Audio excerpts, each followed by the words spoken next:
Oh, did we lose? Oh, there she is.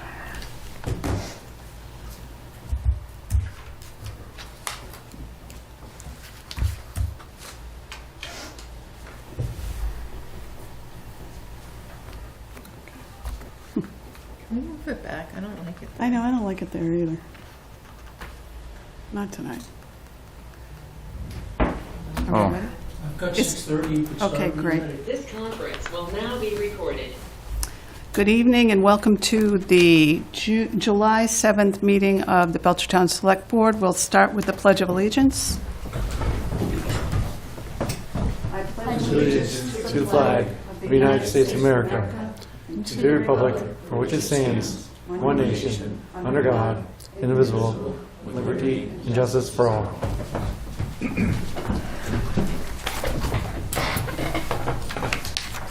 Do we have any minutes to approve? No minutes. Okay. There are no additions to the agenda, although I will say we're bumping the code of conduct for tonight because you just got one piece that was missing. So we'll do that next time. So starting with appointments, Steve? Sure, we can start with Stantec. They're here tonight to present the final report for the Wayfinding Project. Okay. You see if... Hi, everybody. Could I please have sharing capability?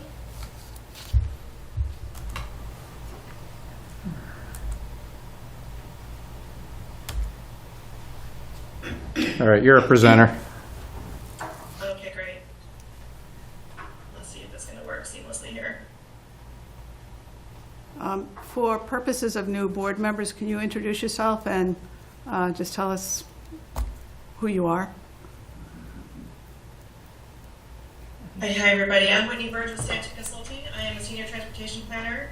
Our firm is based here in Boston, and as Steve just mentioned, we were retained through the Massachusetts Office of Economic Development to provide technical assistance for a wayfinding study that started off really in earnest in February and has been wrapping up, and we're really excited to share our final plan with you tonight. Let me make sure that we can see my screen actually. Can you see the cover of the report now? Wrong screen, Whitney. Yes? No, you got the other screen. No, we're looking at your go-to screen. All right, let's try again. Sorry, folks.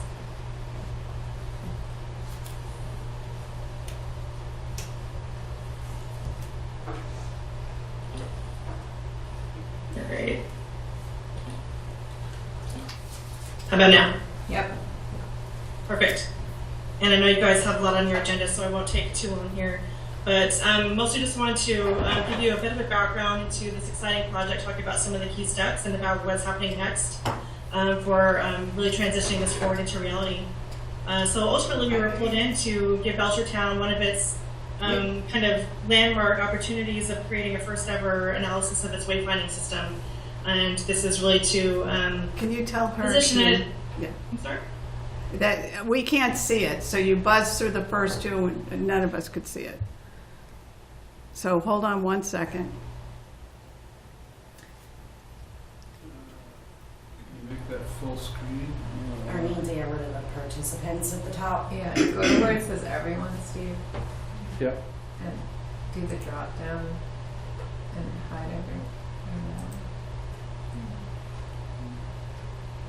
Can you see that? Not really. But I Yeah, have it on my close the computer.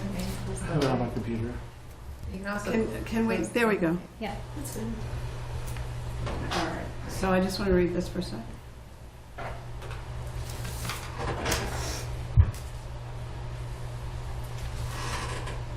Okay, everybody.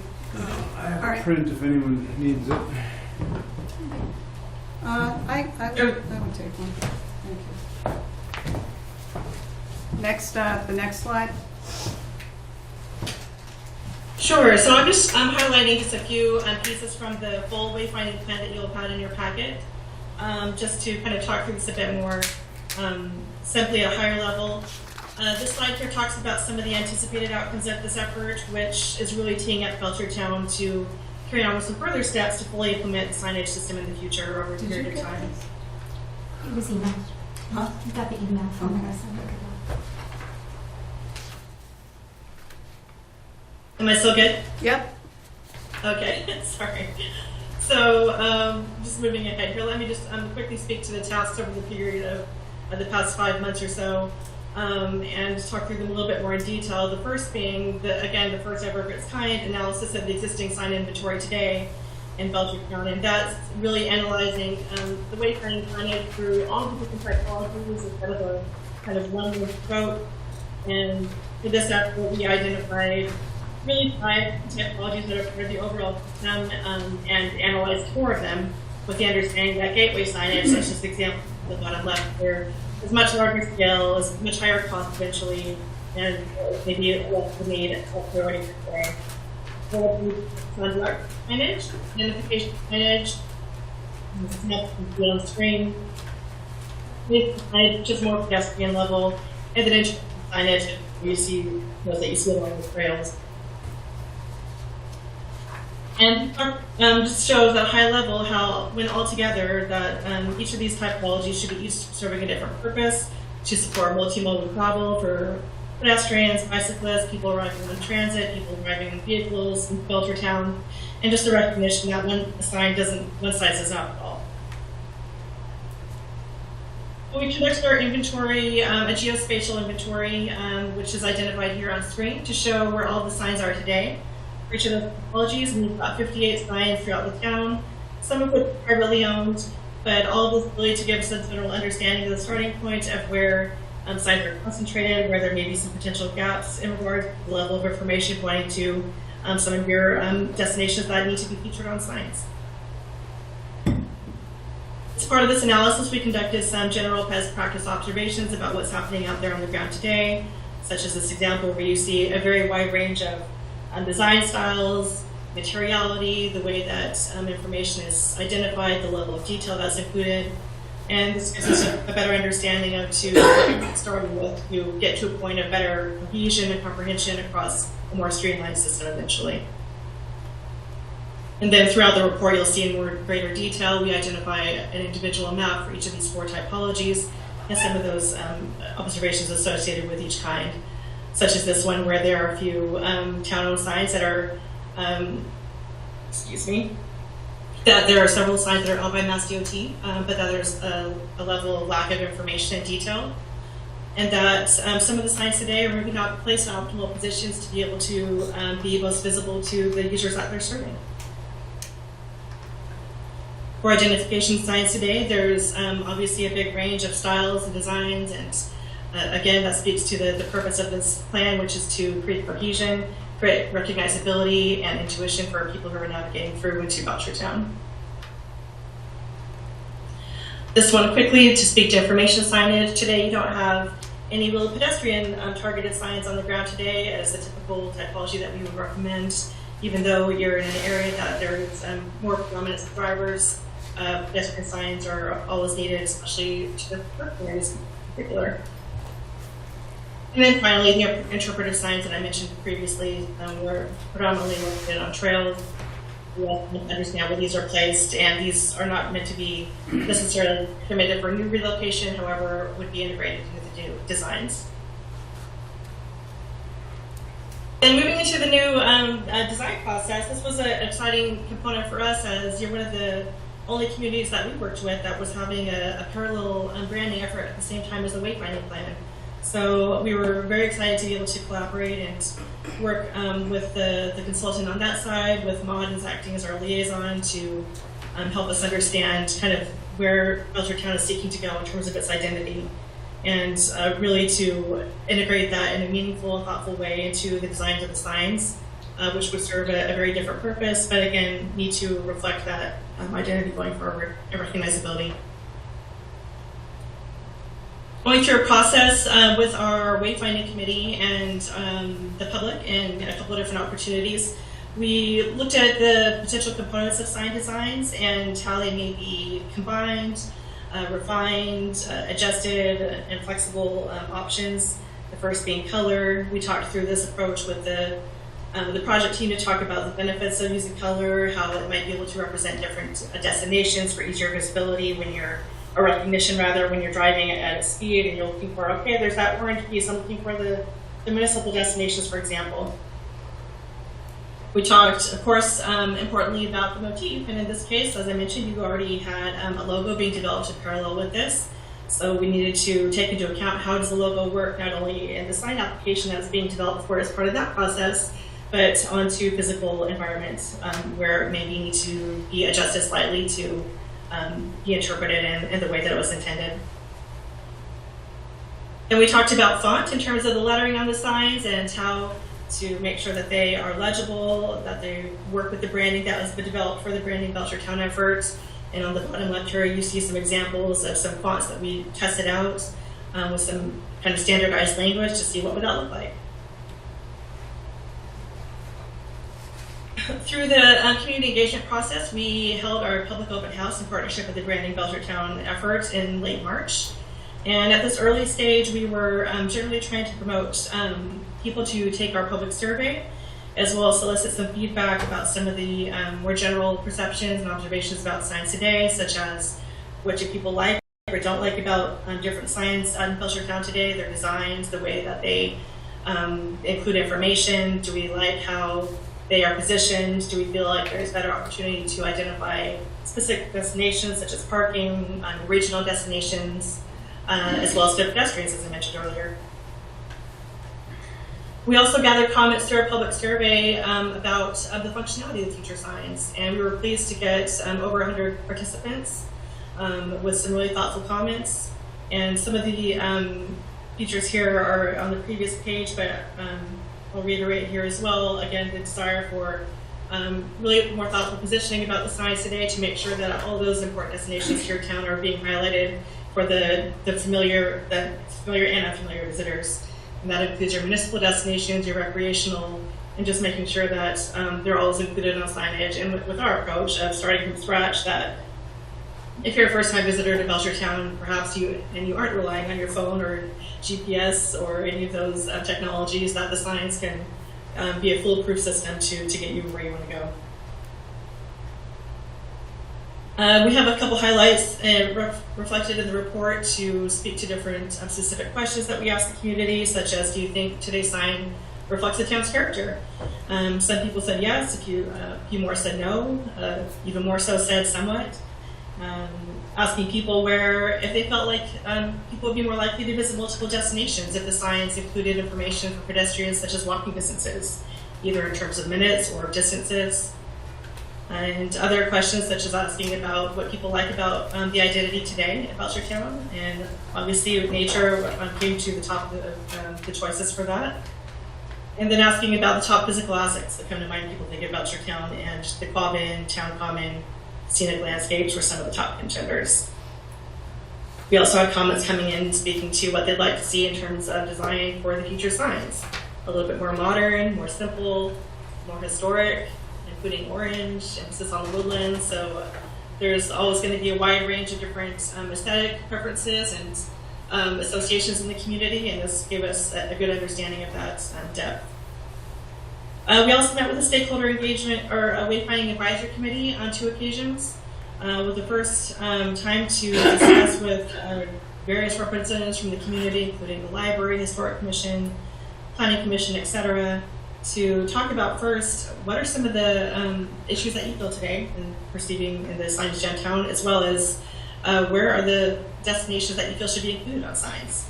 Today there's a bunch of destinations being identified somewhat inconsistently, maybe just one time, but what are really those essential assets that we want to be carrying forward for years to come.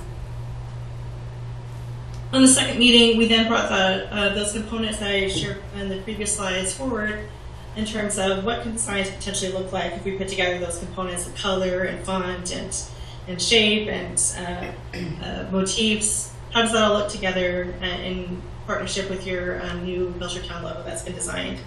So we presented some earlier options on the left here for them to respond to, and we went through a series of refinement to investigate how those could speak more to what the community is hoping to see.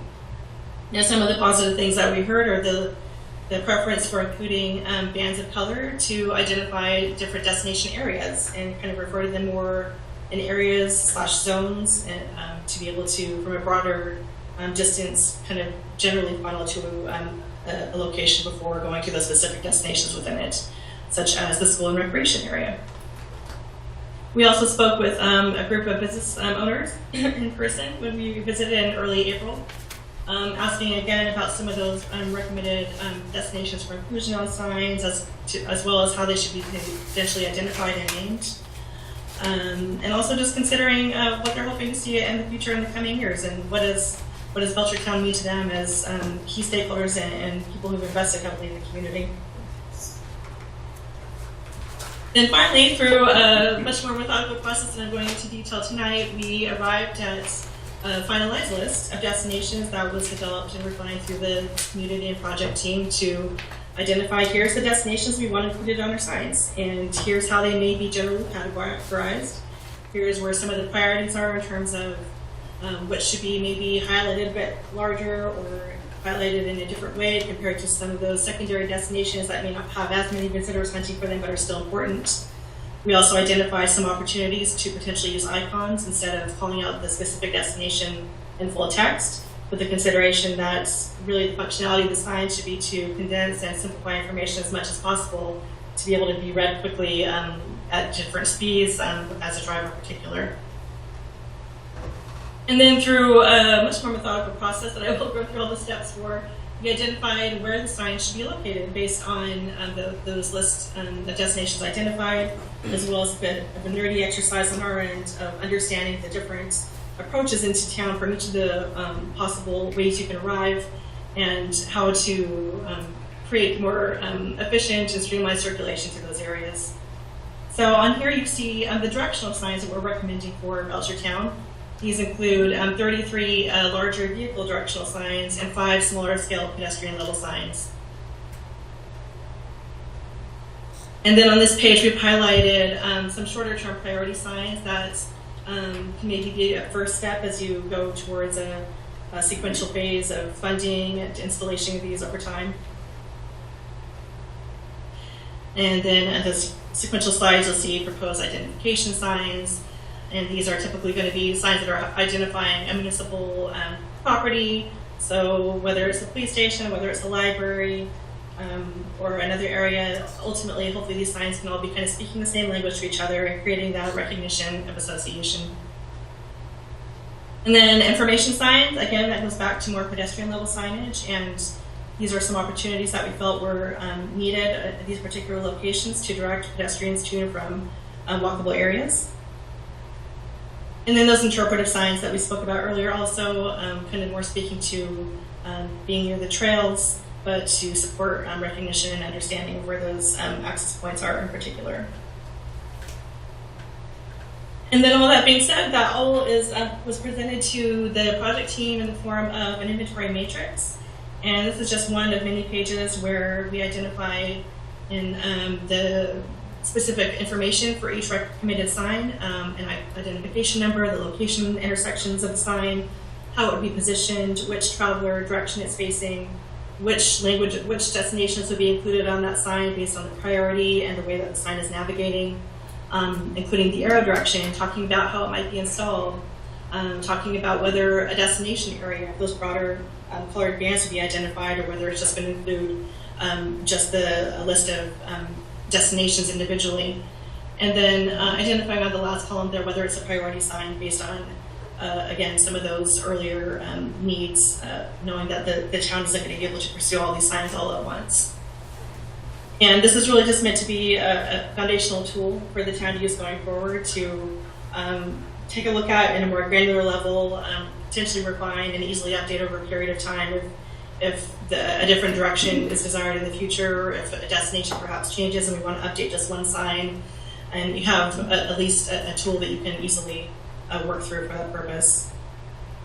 And then finally, using the refined designs based on from those earlier refinements that we had shared with the committee and project team, this is the design system that we came up with. And here you can see kind of in full how it all works together with those different typologies. They're all clearly a recognizable Belchertown brand, so that whether you're a pedestrian or you're driving in a car, you can see and recognize very quickly this association of your strong town brand and identity. And for the purposes of our study, we weren't scoped to be able to fully refine each of these to the tiniest detail. However, we were able to give you a rough estimate of the typical size or potential size for each signs that could be further refined through a later process. And we did also include an overall summary of the brand, how it would work on signs. This is going to be a slight adjustment from the separate brand activity project rather, in terms of using slightly different text, which is going to be more suitable to the physical environment as opposed to maybe digital applications of the brand. Slight adjustments to maybe a color or two to make sure that there's a strong enough contrast on signs and visibility. And then finally, we put together a very draft mock-up with approximate dimensions that could be shared and refined with a potential fabricator once you do get to that point to pursue installation. And we had shared some potential kind of range of costs with the understanding that there's a nearer term, smaller level grant being pursued to hopefully be able to tackle off some of these priority signs and see them in the near future. So that all being said, the next steps then for the town will be to, after approving this plan, start moving forward with some of these tools, finalize some of those details for some of the typologies that as part of the overall system, and start identifying a series of sequences for pursuing the installation. And we've included a few other considerations here for both the physical component of the installation as well as just thinking about the branding of the signage as part of an overall system, not just for signs, but also a destination strategy that speaks to better visibility for Belchertown and its offerings through online formats in the physical environment as well. And that's all I have for you. If there's any questions I can answer at this time, happy to do so. Well, thank you, Whitney. Anyone have any questions? I have a few. First of all, I love the designs. I think they're really sharp. How many total signs are we recommending? Like, I saw all the different inventories, but how much is it added up? I think the total for all typologies combined was around 80. Okay. And so this might be more a question for you, Jen. The whole engaging with Stantec was grant money, correct? What was the grant? It was the MDI grant, so we got 25,000. 25,000. Okay. And then I think we have funding for implementation of some of the signages. Some of them, yeah, and we're applying for the Lake Office Wallace, of Travel and Vermont, Tourism grant to finish installing and then complete the project. Okay. Fabricating and installing, actually. So the goal for the installation of all 80 signs is going to be purely grant money. That's the intention. So what we've used so far, yeah. Okay. I thought we had, Steve, did we have, was part of the plan to use the ARPA, not the ARPA, sorry, the earmark? I don't believe so. No. No, I think we need to identify funding for this. Why am I think we used ARPA for the, Well, the earmark was for wayfinding, and I feel like she set that aside I'll have to look. to do that. I may have it confused I with think the, we have some funding brand. for some of the fabrication, but I can't recall. I need Maud, I'm sorry. She's gone. Okay. So, But there's no intention for us to be pulling this out of operating budget or not at this time. anything to that effect, right? No, the answer is no. Okay. When do we expect we'll have all 80 signs installed? Is this a year's process, a month's process? I think it's dependent on grant money coming in. Okay. But you don't have an expected time frame as to when you Well, sooner is better, but no, I don't. Probably okay. 1 or 2 years. And then the last comment that I wanted to make is on one of the pages where it showed the barn sideways. I just want to make sure that we're pulling the weather vane into that because the weather vane is coming directly from the official logo. Yes, and I have been given the latest components to use. However, I'll do a double check on this and make sure it's included. And again, I'll make sure that the town has access to at least the design files, and anything can be amended or refined once we've left as well, just in case. And you felt like it's necessary to change the color coding, even if just a little bit, from what the color codes are in the branding logo? I think there may have only been one, actually, now that I'm thinking about it, that was only slightly adjusted to provide just a slight more contrast. But otherwise, they actually function pretty well. Okay, thank you. I guess my only thought on it is it's a great idea. I just want to make sure we get like a sign, at least one sign, live sign, before we get all 8 or 9 printed up, so we can see it live, if that makes sense. It'd be nice to see one sample before we make all these and spend all this money or spend the grant money, and we don't like it, and we have 9 signs we don't like. You mean a mock-up? Yeah, like a sample sign. Absolutely. mock-up. Would recommend a prototype for sure. I just want to make sure everyone understands. So the funding that we got was for Stantec to do the templating and the design that they're giving to us, right? Like they're not responsible for anything beyond that. Just want to make sure people understand that. So they're not responsible for a prototype, is that what you're saying? That is correct. Yeah. So they're just giving us the templates and like the design recommendations. This is what it would look like. These are the dimensions. And their recommendations on the prioritization of the different types of signs. So these colors right here, these are very different from our branding colors. Yeah, those are not related to the branding. Whitney, remind me. Talk about the bands that are in the actual signs that are like delineate between like recreational areas and like municipal and all of those types of things. You know what I'm saying? Yeah, those have been pulled in from the branding guideline document, and I think we may have included a slight different version of the way the colors have been included, such as she may have included hex colors, ours had used RGB, I believe, or CMYK. I'm not sure which one, but that would have shown the differentiation between the numbers, but it's actually the same color. It's really important to me that, especially the terracotta, because that is the terracotta from our library. No, absolutely. And again, if there was any change, it would hardly even be visible to the eye. Again, just to create the best contrast between the colors for a sign application, which is very different than a digital. But again, once you pursue potentially a prototype and experience that in person, that's really when you can come to play with understanding if any other adjustments need to be made, with the real sole goal of the functionality of the science being the priority. And the integration of the brand, of course, important, but slight adjustments should be made to ensure that there's no issues with people who may have color blindness, for example, or being able to see the letters clearly at a distance. That's just something to consider in the future. Okay, so this begs the question, who does the prototype then? Yes. So I think Linda's been involved in the right. Like all the stakeholders have been coordinated. Our project manager is gone, so this is like where she left us with detailed notes, and I'm trying desperately to find what she told us that we need to do next. I think the key is we're not going to have a prototype until we identify funding to start purchasing signs. Okay. So there is some time. Yeah, I do need to check, because as a side to our ARPA funding that we received from the federal government, there was a legislative earmark from the state that Jen referred to earlier, and some of that money was used for the branding and the wayfinding, but I don't remember if it included signage. Okay. But that would be the first thing, would be to present a template to the board for review.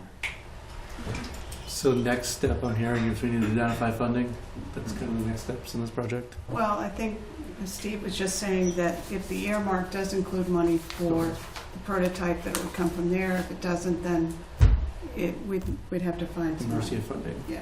Okay. Great job. Okay. Well, thank you very much. I'll excuse myself if there's some other questions, and we'll look forward to seeing things transition in the future. Thank you, Thank you. Whitney. All right. Goodbye. Bye.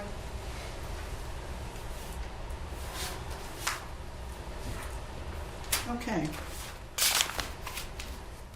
So what do we need to do? At this point, nothing. That's what I thought. Yep. Okay, that's great. All right, so next is Doug, reviewing, well, why don't you cue it up? Didn't mean to do that. So yes, next up is Doug Albertson, our town planner, and he is here with the Dan Bodett, also from the planning board, to discuss the revisions to our subdivision regulations. There were two documents. One is a very brief explanation that Doug prepared, and the second one is the red line version. I hope everybody had a chance to at least take a look at the summary. There's a lot of information in the red line version. A lot of it is technical and probably not as critical as some of the other items, Yeah. like the length of a cul-de-sac, a dead-end street, those types of things that I think the board would have more interest in. So with that, I'll send it over to Doug. In 2025, the planning board, 2000, this is 2025. The planning board did a full comprehensive revision of the subdivision regulations because it hadn't been done in like 15 years. And now, other than a slight alteration of a section in 05, they haven't been done since 2000. So 25 years, a lot changes. Most of the large developable parcels have been used because we had a rush. We had a lot of subdivision between probably 1980 and 2007. I bet we had nearly 40 subdivisions built in town. And I remember when we had 26 active ones going at one time. So that was pretty much all we did from in those decades, really, was subdivision review. And, things slowed down with the recession and other changes. What other changes locally that have happened, or more certainly statewide, is a lot of state regulations have changed, and federal. We've adopted a stormwater bylaw. We now have a stormwater authority with stormwater regulations, so we completely took that section out. It's no longer planning board's domain. We clarified a lot of the language, changed names like selectmen to select board, stuff like that, where it was appropriate, and we pretty much ransacked as many other examples of subdivision regulations we could. I worked for a year with PVPC on developing a model subdivision regulation, so I was able to take a lot of stuff out of that and use in here. One of the more important things, though, that we've gotten to is tightening up the administration.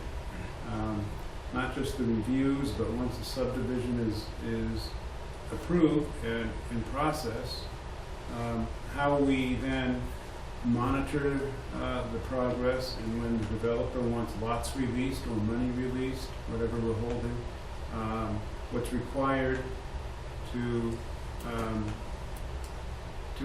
let the board grant that.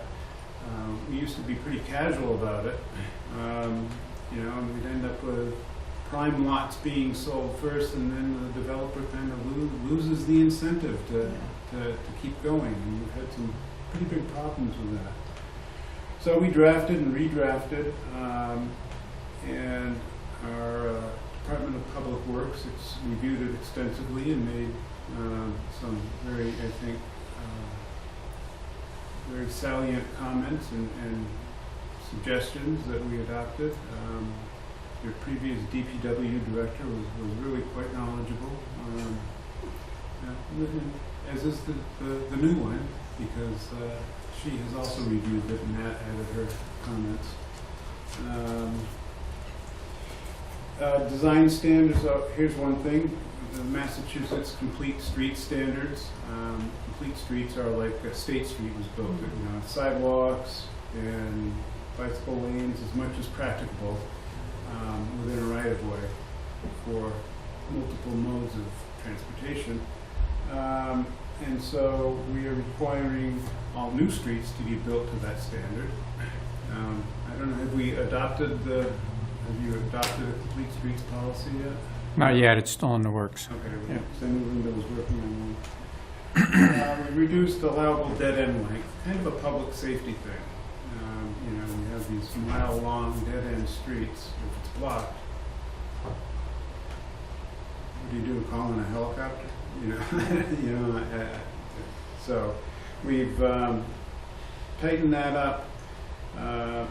Made some changes about pavement thickness. We require plants to be all native or at least non-invasive species. We had Ty and Bond do some technical review and make some comments and give us some technical drawings. And what else did we do? All sorts of stuff. And then the various 3 sections of types of subdivision review is approval not required, which is a simple lot line change, and so we have actually simplified that and clarified it, and that's what most of this is. Preliminary subdivision plan is not required, but it's recommended for a residential subdivision. Because it gives a developer a chance to say, here's my idea, and the planning board the opportunity to say, well, here's what we think might work better. And so it's really an opportunity to put everything out up front so everyone kind of knows what we're working with. Here's the land, here's what it looks like, here are its conditions and qualities, and here's what's going to be needed from you, developer, before you proceed. And I think a lot of people get into doing a subdivision without realizing how much it's going to cost, how much review is going to be required, and they find themselves going, can't do this anymore. They just kind of limp along for 20 years. And when you get to the substantial subdivisions, the definitive subdivision, this is what goes on record at the registry of deeds. This is what creates the lots and the infrastructure. So that's where the design has to be very thorough, thoroughly designed, thoroughly reviewed, and then thoroughly monitored. And this is where we work very closely with DPW in reviewing and monitoring progress, along with the conservation department, because they're always in the middle of this with stormwater and wetlands protection, and sometimes giving open space donations. So that's the real general idea. So the planning board holds a public hearing. They opened it a couple meetings ago and decided, we want to check, we want to run this by the select board and give them an opportunity to hear about it, and maybe if they have some questions, answer them. So we continued the public hearing, and here we are. Thank you, Doug. Much appreciated. Are there any questions? I just have one. So I actually did read through all 136 pages just of comments. I didn't read line by line. And I was not able to see anything in here, but is there anything in here, in your opinion, that makes it easier for a subdivision to be built? In some cases, yeah. Can you give those examples? Oh, boy. Well, we're trying to encourage subdivisions where there might be existing infrastructure, for example. And so if somebody was able to have the land to do that, then we want to make it pretty simple, because we want things to correspond to the various plans that we already have, and having these subdivisions spread out over 50 square miles, where it's 5 miles just to get to it from the center of town. It's very expensive for the town to support all this, for all the road length and plowing and cleaning and repairs, as well as school buses, and just kind of covering all that territory. Whereas if we were to focus on existing infrastructure, then it's a lot less expensive, and you create a little bit of better sense of community at the same time, I think. So there's a lot of standards like that we were considering to do. So we want to encourage development that is consistent with the plans that we have, basically, and it's going to work in the town's general overall favor, ultimately. One area where I think it's going to be a little bit easier for the town is we put a completeness requirement in this now, which is the same where you have banks and other institutions you do business with. You hand in an incomplete application, it comes back to you. We never had that standard here in the past. People would hand in basically incomplete works, and then the meeting would be continued to allow them time to perfect the application, and that had been our historical practice. And again, and again, and again. And oftentimes, if you had a subdivision where there was any controversy and the neighbors were interested in it, they were exhausted after a time because they would have to come in over and over and over again. What we've done here now is told them this is what a complete application stands for. Looks like. And if you don't have it, the application is going to be rejected and handed back to you, and you can start all over again. We are not going to tolerate people coming in and dragging out the processes at the expense of the public, at the expense of the people that work for the town and have to keep handling this stuff over and over again. And oftentimes, too, that they would be throwing out those incomplete applications in order to freeze zoning, which oftentimes it would be a disadvantage to the town, because when we want to change zoning or we want to change a regulation or something, we don't want somebody sticking their foot in the door and then perfecting the process a year later, and in the meantime being able to slow up and have the application process under the old standard. We're going to move to something new. We want to move to something new, and everybody gets on board with it. So I think that's one of the substantial changes that's going to make things easier for all of us. We hand in a complete application, or we're not doing business. Yeah, another thing along those lines, we want more of a maintenance. What's your construction maintenance plan? There have been numerous times where we have a storm and the Conservation Commission has to go out there and force them to clean something up. It's gone into a wetland or onto somebody else's property. And the planning board has to call them in and wag fingers and threaten. And DPW probably often enough ends up doing the cleanup. And why should that be on the town? So we're really trying to tighten up a lot of that monitoring and administrative stuff.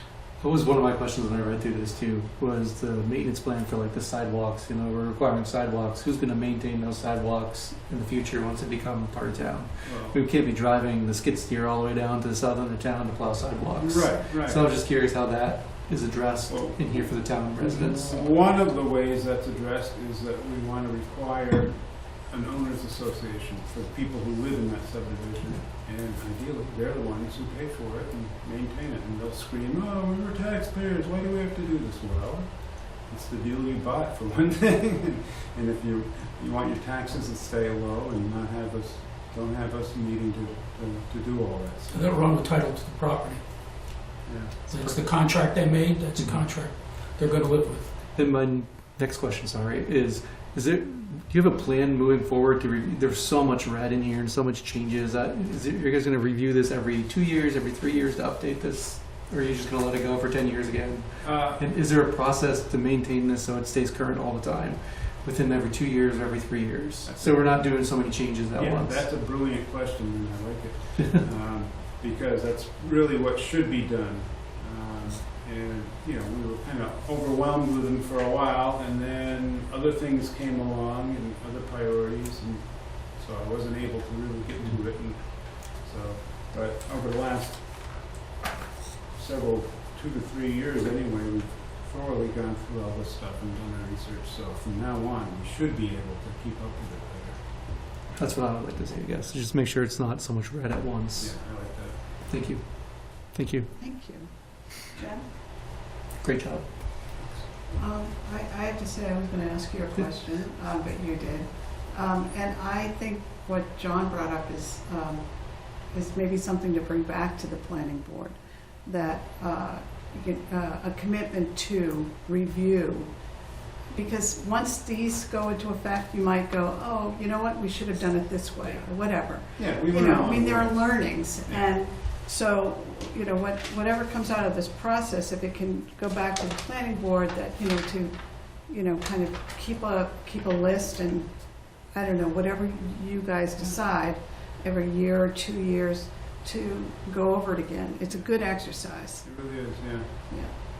Thank you so much, Doug. I really appreciate it. I think we all do. This is great work. You know, on a personal note, I loved what you're doing around the new that native plants will be used, and you know, that's just good for the environment, and addressing the dead end streets situation. So the only question I have is, I want to understand that any new street, dead end or not, will be required to have a sidewalk and a bike lane? As much as reasonable. There's some, you know, they design it and then that's negotiable. Well, it's only going to be a 600-foot dead end. Why do we need two bicycle lanes? You know? Right. Because we also want to reduce pavement, so it's achieving Right. that balance. I agree. So I kind of thought that would be the answer. So the question then is, what have you decided on? What length would require that? No, we didn't address that. So that's the only other thing. You know, I mean, you've set this stake in the ground. There probably should be an indication of, you know, so that developers know. That depends on topography.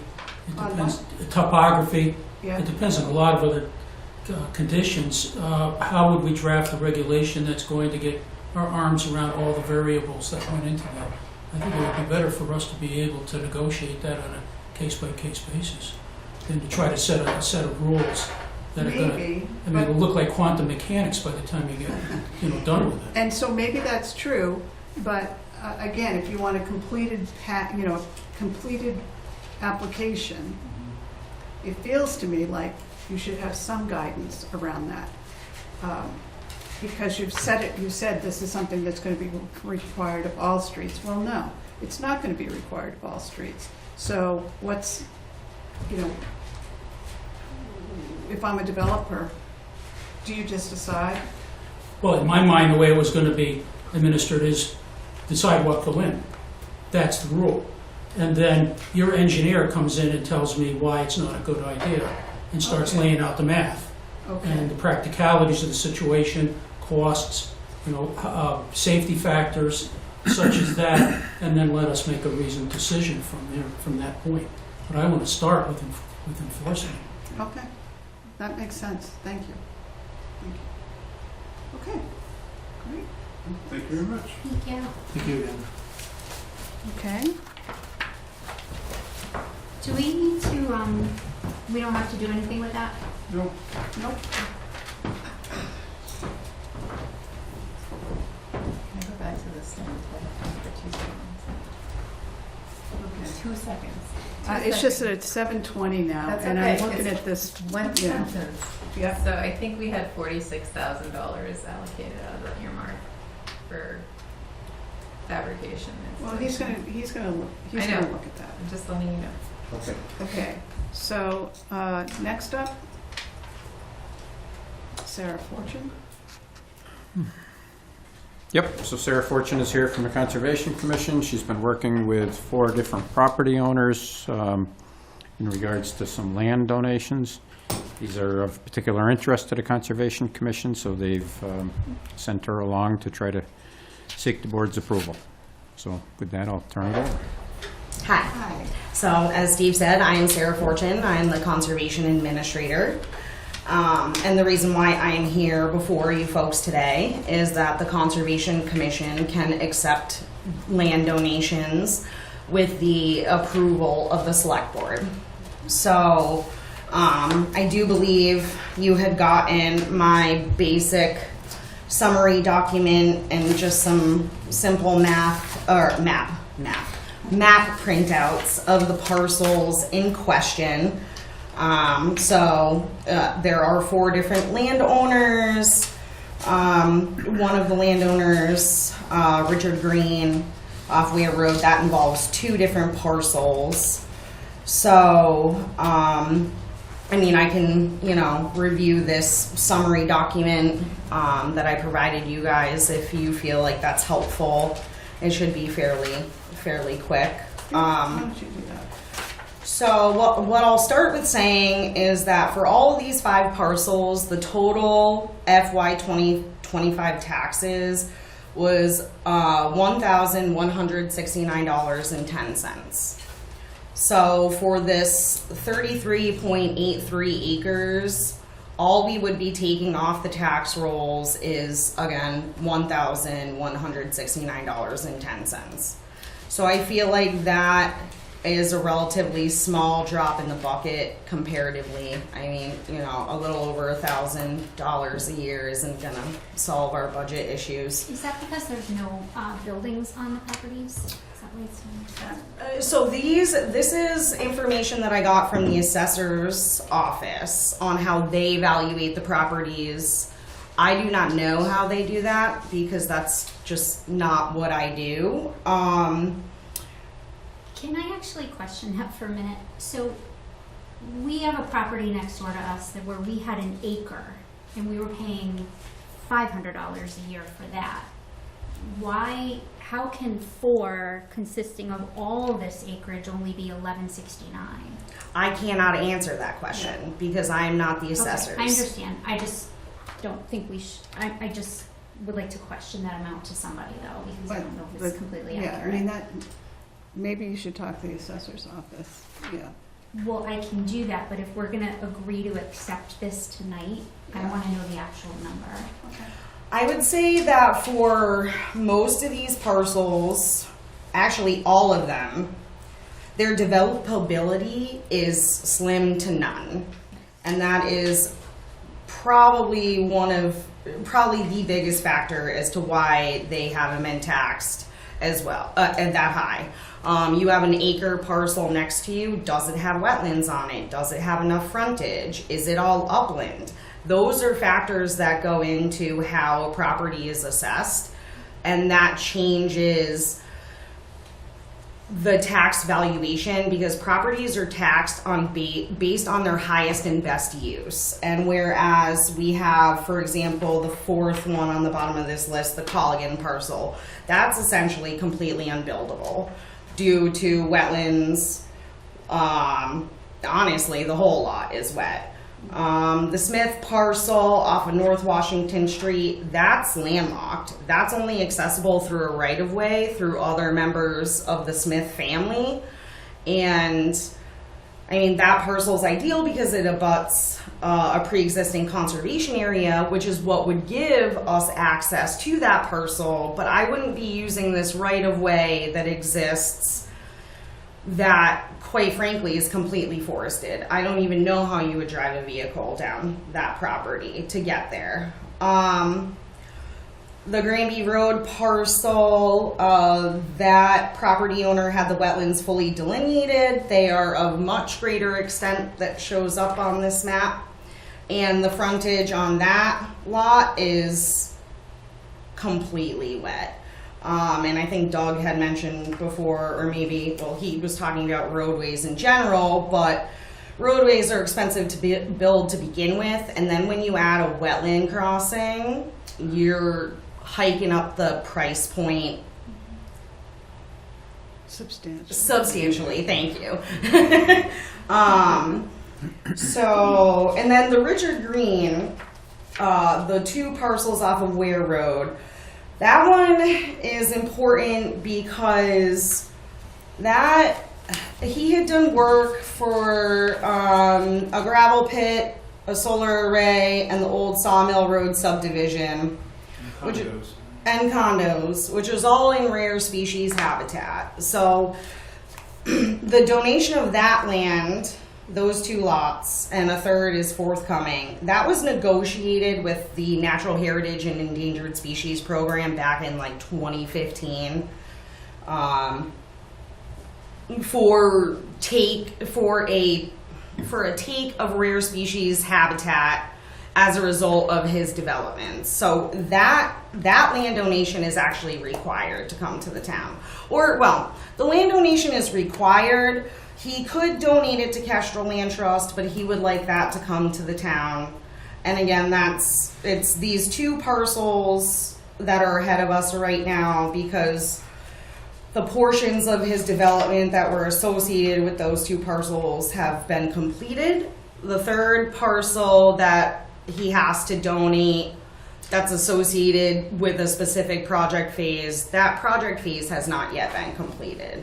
So that will eventually come back around. But essentially, all of these landowners would like to donate their land to the town, and I feel like it is worthwhile for consideration, especially given, landowners' health issues, lack of access, requirements of negotiations that predate me a long time ago, and relative undevelopability. And for a few of these, proximity to permanently protected conservation land. One other point is that two of these anyway have been in tax arrears, and the tax collector would greatly prefer it to happen this way, because it's taking property through a tax taking is extremely expensive, and this is going to pay for itself in that kind of case. Yeah, that's at least the Amherst Road parcel. She just recently paid her back taxes, but it's a lot easier from a procedural standpoint to accept a donation than to either go through the foreclosure process or try to go through the tax title taking process, of which I had spoken with Sarah Mann up in the tax collector's office about this particular Colligan parcel a couple of months ago, and she thought that the easiest path forward as well would be to accept the donation rather than putting it in foreclosure or trying to go through the tax title process. In my experience, both of those take a long time, and all of us are short on time and lots of work to do. Any other questions? So is the goal here to just be able to take this land and just keep it as conservation land? Correct. It would be protected. It would be accepted through the select board, placed in the care and custody of the Conservation Commission, and protected in perpetuity under Article 97. Could the land ever be used for something else for the town? No. So the town couldn't say, I want to build a soccer field for something No. on this land. So it's Any- always going to be conservation. Yes. Any time that, like, if a town wanted to try to take land out of Article 97, that has to go to the state. And they most likely will not approve it. Also, none of these lots are developable. And I don't like to say that lots aren't developable, because then I get calls from realtors. And, I stopped doing that a long time ago. But I've seen enough and I know enough. None of these are ideal properties for development. They also all rank very highly on ecological criteria. So, and most of them are loaded with wetlands. So it serves a lot of not just ecological, but wetlands protection values as well. Can they be logged too, or no? That's not even like a log by the town to get funds. Potentially, because none of these would be put under a conservation restriction. Not that a conservation restriction would necessarily prohibit timber management, but it is something that the commission has spoken about in conversations about, how do we manage our overall land. It gets tricky because you have to have a decent amount of timber to be harvested to make it worthwhile for any licensed forester or logger. you know, you have to be able to take enough timber out to, for them to make enough money and. To make it worth the effort. Exactly. And my thoughts are treading carefully on that so that the public perception isn't that the town is just going to go out and clear cut all of our conservation land so we can make a buck. And if that money would go straight into my accounts, that's one thing. No, I'm just kidding. But to be clear, none of these lots could be used for like a soccer field. No. No. All right. Any other questions? Are you looking for us to vote on this? Yes. Okay. Do I hear a motion? I will do the motion, based on what you said. I think you gave a good enough explanation as to why these coming off the tax rolls wouldn't be enough, so I'm comfortable making the motion for it.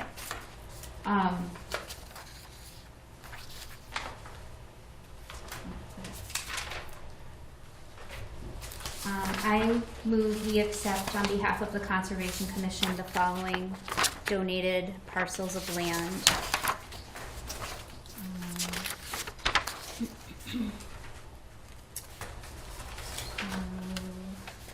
Granby Road, Jacinto, Assessor's Map 263.83.02, North Washington Street, Smith, Assessor's Map 261-10, Ware Road, Green, Assessor's Map 244-156.39 and 244-156.4, and Colligan, Amherst Road, parcel ID 218-63. Do I hear a second? Second. Any further discussion? I just have to make one caveat. I do live on Granby Road, but this land does abut my land. So I just want to tell the whole town that, Thank just to you make for it letting clear. us know that. Just Okay. in case there's a question. All in favor? Aye. Aye. Any opposed? Seeing none, the motion passes 4-0. Thank you guys so much for your time. Thank I you. appreciate it. Really appreciate you.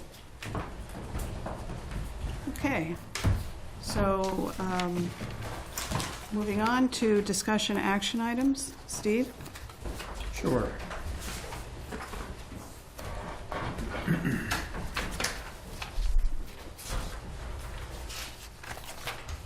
Okay, so we are on presentation of the DLS financial report. That is on page 22 of your packet. I also printed out a separate copy for you tonight. I handed it out before the meeting, so if you want to review that, if it's easier for you. So about 18 months ago, the Select Board had asked if we could have the DLS do an update to the 2021 audit. So we researched and were able to get some grant money to do that, working with our HR department. And we, no, let me back up. We applied for a grant. We did not receive any money for it, but what we received was assistance directly from the DLS. They felt that they would take this one on themselves.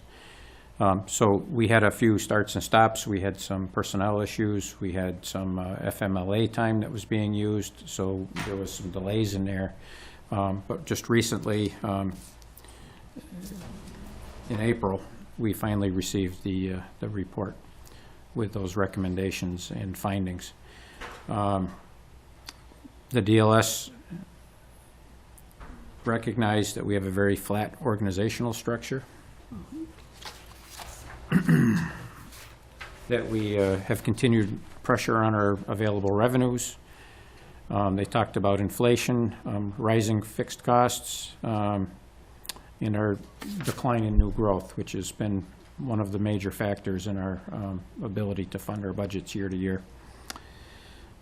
They've talked again about our over-reliance on free cash. This seems to be a theme from study to study. They did acknowledge that we've made progress but it have recommended that we continue to work on a stricter policy to use less free cash in our operating budget. But the increase, this is where it gets a little strange, the amount of our free cash, upwards to 5 to 7% of our previous year's annual operating budget. And we did check on that. I had the town accountant reach out to the DLS, and that is an accurate recommendation. They feel that that level of free cash is necessary to maintain a capital program and one-time expenditures. So we're certainly a long ways off from that. And we've also been criticized in the past about having too much free cash, that potentially we're overtaxing our residents. So there is a balance that we need to work on there. And they've also talked a little bit about the override. When this report was published, the override hadn't passed. So that certainly changes a little bit of the focus. And they talked about the funding concerns within our schools. And again, this was before the override. So they had some very clear recommendations. One is to establish an assistant town manager position to oversee finance, communications, and grant writing. I know the title brings me a little bit of angst. It's certainly not something that I would have asked for, but having somebody in that role to manage those functions would certainly be welcoming. That person would also lead budget development, long-term planning, policy implementation. They also recommended, again, reducing our free cash dependency, work on long-term policies, and increase our free cash to 5 to 7% of the previous year's annual operating budget. And finally, to continue exploring shared services and school regionalization. And those are things that we've been talking about and are at various levels of implementation. So the next steps for us is to begin discussions of the feasibility and structure of an assistant town manager role, begin or continue our discussions on the use of free cash, which have been ongoing for a few years, and explore grant opportunities for shared services and regionalization. So that's the quick summary. If you have any questions, I'll be happy to go over them, or comments. Anyone? Question. So this is an update to the original report. How did we reconcile both reports together to ensure that we're not forgetting about the first one? You know, they didn't specifically put that in this report, but Yeah. I think if we look at the recommendations in the 2021 report, it's, you know, we can gauge our own progress there. A lot of those were part of our goals and objectives Right. and have been completed. Yeah. So I'm going to follow up on that. So what's different about this one that you handed us tonight and the one that was in our packet? Should be nothing. Oh, okay. Yeah. I just wanted you to have a copy in case you Oh, wanted. okay. Yeah. Okay. Other Not everybody questions? gets a printed packet, so I always make of important documents. Smart. Anyone else? How deep are we getting into this? Now is the time. I'm in agreement with, I'm a little disappointed, first of all, with how deep this didn't go. I feel like, I don't know, I sat on the phone with Jessica, I think I was on the phone with her for over 2 hours. And I assumed that she put probably more time in with everybody else who was actually in the financial roles. I guess I thought we were gonna get something a lot more comprehensive. That being said, I don't disagree with anything that is in the report, other than I also have an issue with a position of assistant town manager. I don't like the optics of it, and I'm not even sure that it's necessary, but I very much like the idea of a finance director, because I think that's where most of our weaknesses are and where we really need to kind of hone in and tighten things up.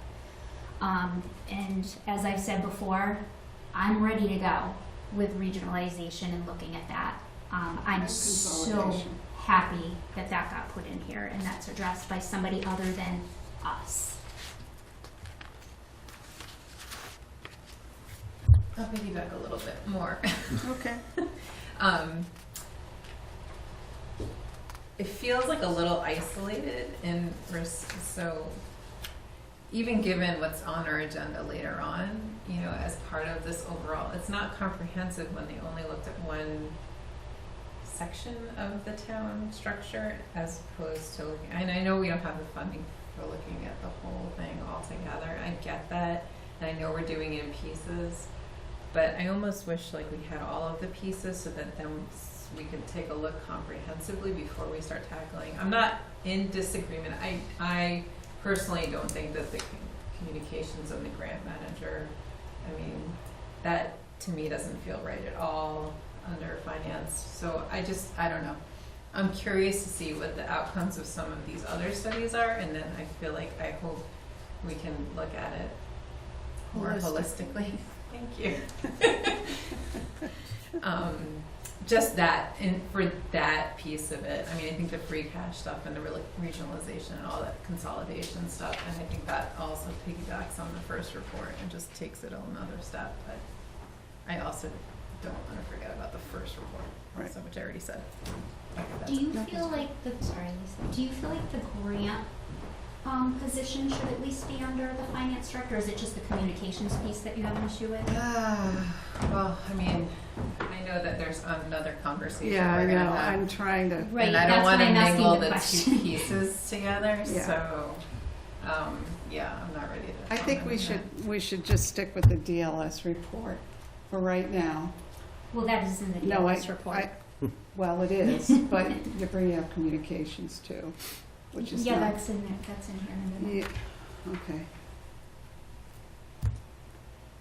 I almost feel like we should have done right of first refusal before we jumped into this and then led right into Finnerty organization. But I think it's great. I mean, I think whatever you want to call the assistant town manager, finance director, chief of staff, whatever, Steve's one person. If something happens to Steve tomorrow, there's no one to run this town. So we need a backup to Steve. Like you have a backup to the fire station. The fire chief goes out. We have captains to take over. We have the police chief. They go out. We have a lieutenant or sergeants take over. Steve goes out, hospital, quits, gets fired. I don't know, incapacitated, accident. We have no one to take over this town. So this is key right here to fill this position. Somehow we can call it whatever we want. Chief of staff, assistant town manager, deputy, but we need somebody to back up Steve. He's one man, one person show. He can't do it all. He's stressed out. Look at him. I'm just, no, I'm being realist. We have to understand where the town's coming from. Yeah. I mean, I think like to your point, like there's other models to look at, and this doesn't have to be the direction Correct. that we go on. This is just a recommendation, because like in my head, I always thought like HR would be like that second person, not necessarily finance. In some organizations, there's operations, which I don't want Well, to yeah. go. I don't want to jump ahead. And, Sorry, see, and, I'm and just- very You're doing a great job. deep, Like you're, but you know, like there's just other ways to look at the structure of the town, because we've been flat for so long. We have the opportunity to kind of play with it. That's all. there are other towns, in looking at this other section of our packet, Yeah. that do put the HR Yeah. function as the backup to the town manager. So Right. So there's just a couple of your questions. We are currently looking at the Human Services Departments, which is recreation, veterans, and seniors. Some communities, health would have been part of that, but we belong to a regional health district, so it's only those three. One of the recommendations from that might be a Human Services Director, where this recommendation came in as a finance director, and there's a whole lot of different combinations out there, public safety director. So I agree that the title throws us a little bit, because I think the goal is to tighten up that flat structure, and there may be several positions that oversee a section of departments. So we're looking at that currently. We are also beginning to look for some funding to study organizational structure of the fire department. If possible, I'd like to roll that into a public safety type of study. And Joanne and I have also been very loosely trying to identify some funding that we can pull all these studies together and then also pull in those missing pieces. The issue is we're several years out. You know, we saw how long this took, and yes, there was some issues with it. But it's not something we're going to solve overnight, and then we always have that budget cycle that comes into play as well. So it's how do we balance all those different things, and that's kind of where it bogs us down. This is a long-term, Yeah, you know, for planning sure. thing for sure. So I think those. Oh, and I just want to assure the board, if something happened to me tonight, we have some great department heads that could pick up the pieces. You know, they all know their job. They all know what they're doing. I'm not concerned that the town's going to shut the lights off and close the roads. We're going to continue to function. But there would certainly be a different feel to it. So, you know, trust your department heads. They're good employees, and they'll get us through. I always said it's not me that makes us successful. It's the employees. So just keep that in mind that, you know, they are very capable. I don't want the people at home to think that, you know, we're going to be in trouble. So. They are good employees. Well, to that point, you know what, personally, I also felt like this was thin. And I don't know what I don't know where this came from, like how they came up with these recommendations. And there's no argument that then says, well, here's the argument, and based on what the argument is, here's our recommendations. This just kind of came out of the blue, and some of it feels rote. It feels like this is what they recommend to towns, not necessarily what they recommend to Belchertown. That's my feeling. I also underlined the piece about finance and communications grant management, because those are very different functions. Mm-hmm. And I've worked with plenty of finance people who, first of all, don't give a darn about communications. Maybe they care about grants because that's money, but it's a different set of skills. And, so that was one for me too. You know, it didn't make a whole lot of sense. But the one thing that I think I can contribute to this conversation is that there's not a lot of room for growth in municipal government, in our municipal government. And what I see this position, you know, whatever the position we decide on, is an opportunity for people within the ranks to move up, to move in a new direction.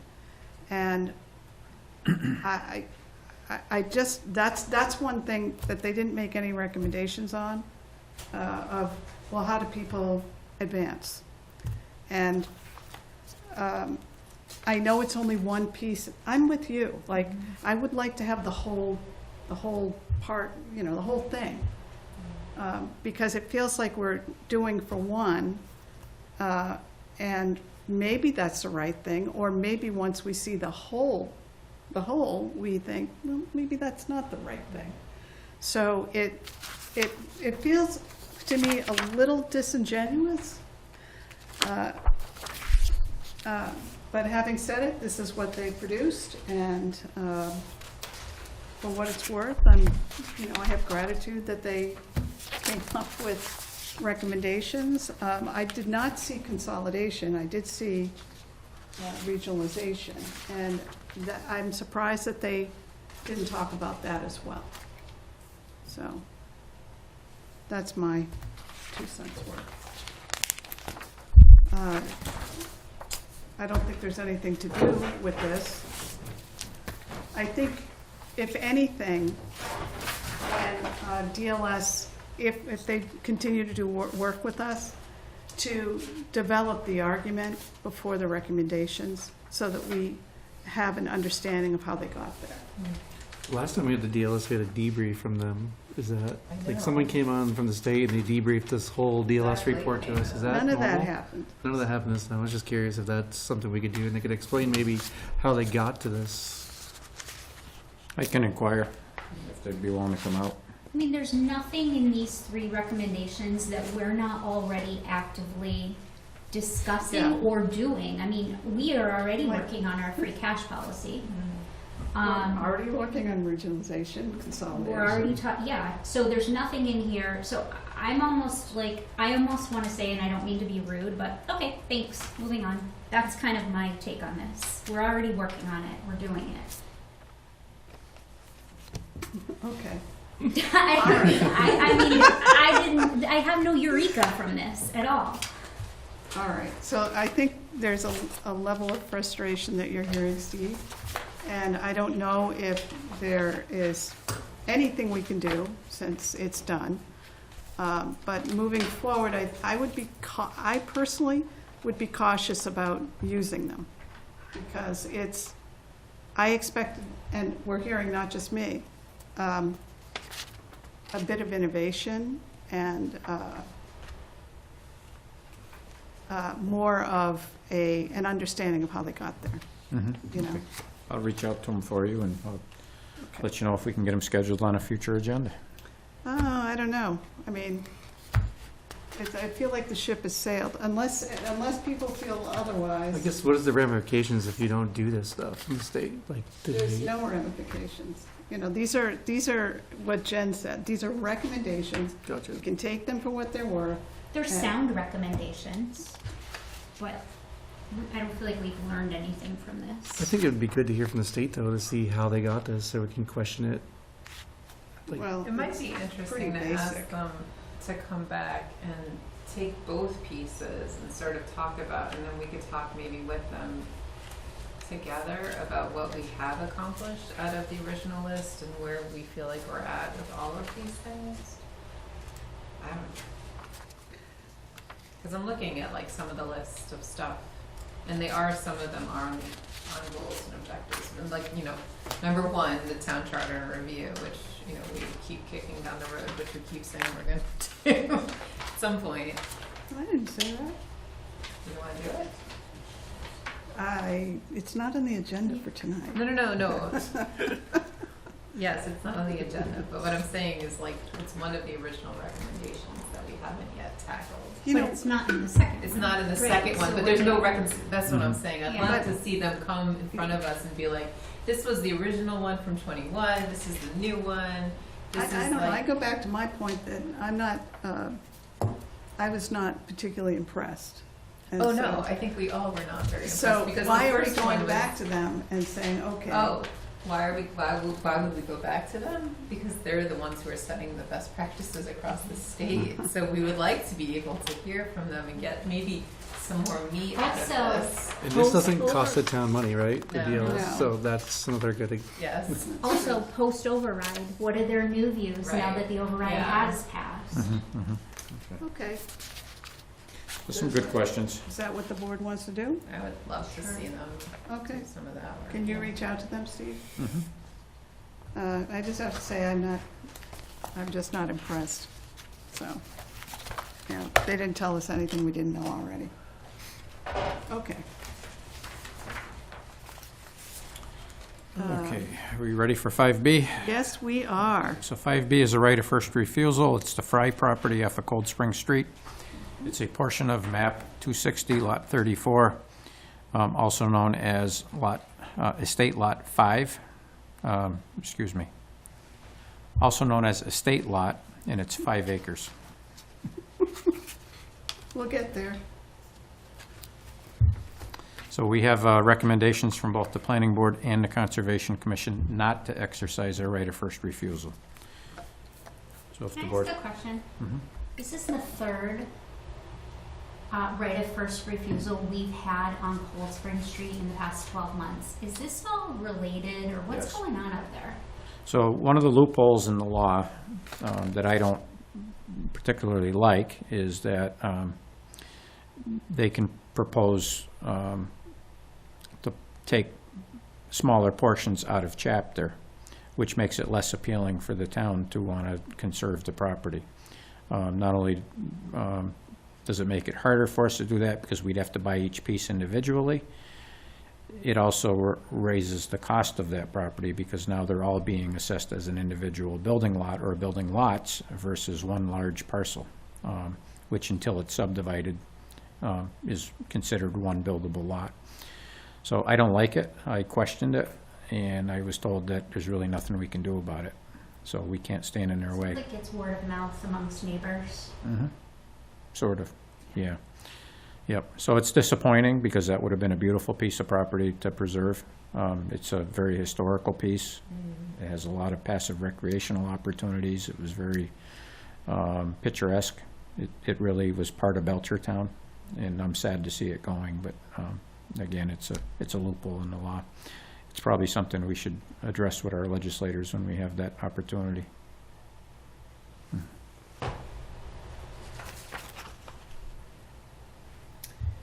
If we were to, I'm just, like, if you bought this land, you buy it at face value or whatever they're selling it for. So if they're selling for $100,000 from the town, we'll have to buy it for $100,000. That's how it works. Yeah. Gotcha. Yeah, we have to pay fair market value. Bill market value. But then you can't control what goes on around that one little parcel, right? Because then they could do many around it, right? Many houses, yeah. So it's not even worth it to Right. entertain it. Mm-hmm.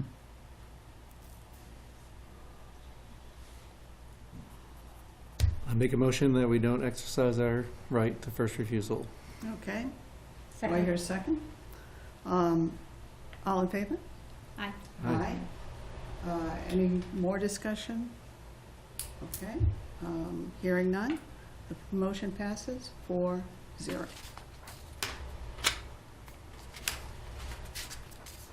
Okay, 5C is a follow-up conversation regarding the administrative secretary to the town manager and select board, the vacancy. And we have various options on how we can reorganize the office staff. So I'm going to turn it over to our HR director, Joanne, to let her give you a quick presentation. Hi, everyone. So, I was here a few meetings ago, or a few weeks ago, to discuss the vacant position in the town manager's office, and it was determined that you wanted us to go back and kind of look at what other options could work with a senior level position interjected into the current office and structure. So there was a lot of research that was done, a lot of looking at other communities and seeing what they do and how they're sort of put together. And initially we looked at the existing positions and determined where there were some overlap, what was redundant in tasks, what maybe could be removed from that office and placed in another department, different types of tasks, things like that. So we tried to get like a kind of big overview. And we went back and kind of strategized, and I came up with these 4 options. I don't know if you'd like me to just kind of summarize each option for you. Is that what They begin on page 46 of your packet, if anybody wants to follow Do along. we need her to do it? Did everybody review it? I did. In the interest of time, I Right. think we're all Yeah. kind of, I don't know if we're all, but I know that I'm moving towards D and really kind of getting Okay, into we're D. getting right into discussion. Great. Let's do it. You're Unless leaning anybody, towards does what? anybody feel like A, B, or C are even feasible? I just don't.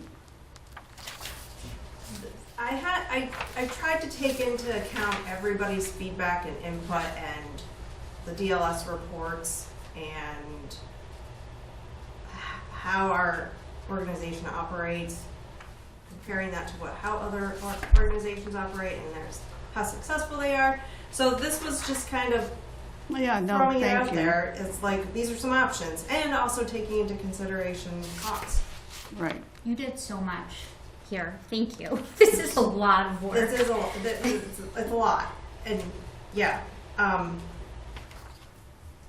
And we have these 2 part-time positions. And I didn't speak when you were discussing the DLS report, but one of the things that they refer to in that report is the communications and the grants are part-time positions, and they're feeling that collapse that into a singular position, maybe paired with something else, you would see cost savings. So, and I also didn't quite understand communications with the finance piece either. Yeah. And I did push back to Jessica on that. And her response was, if you get a very, high quality candidate, they would be able to do all of that. That was her. So,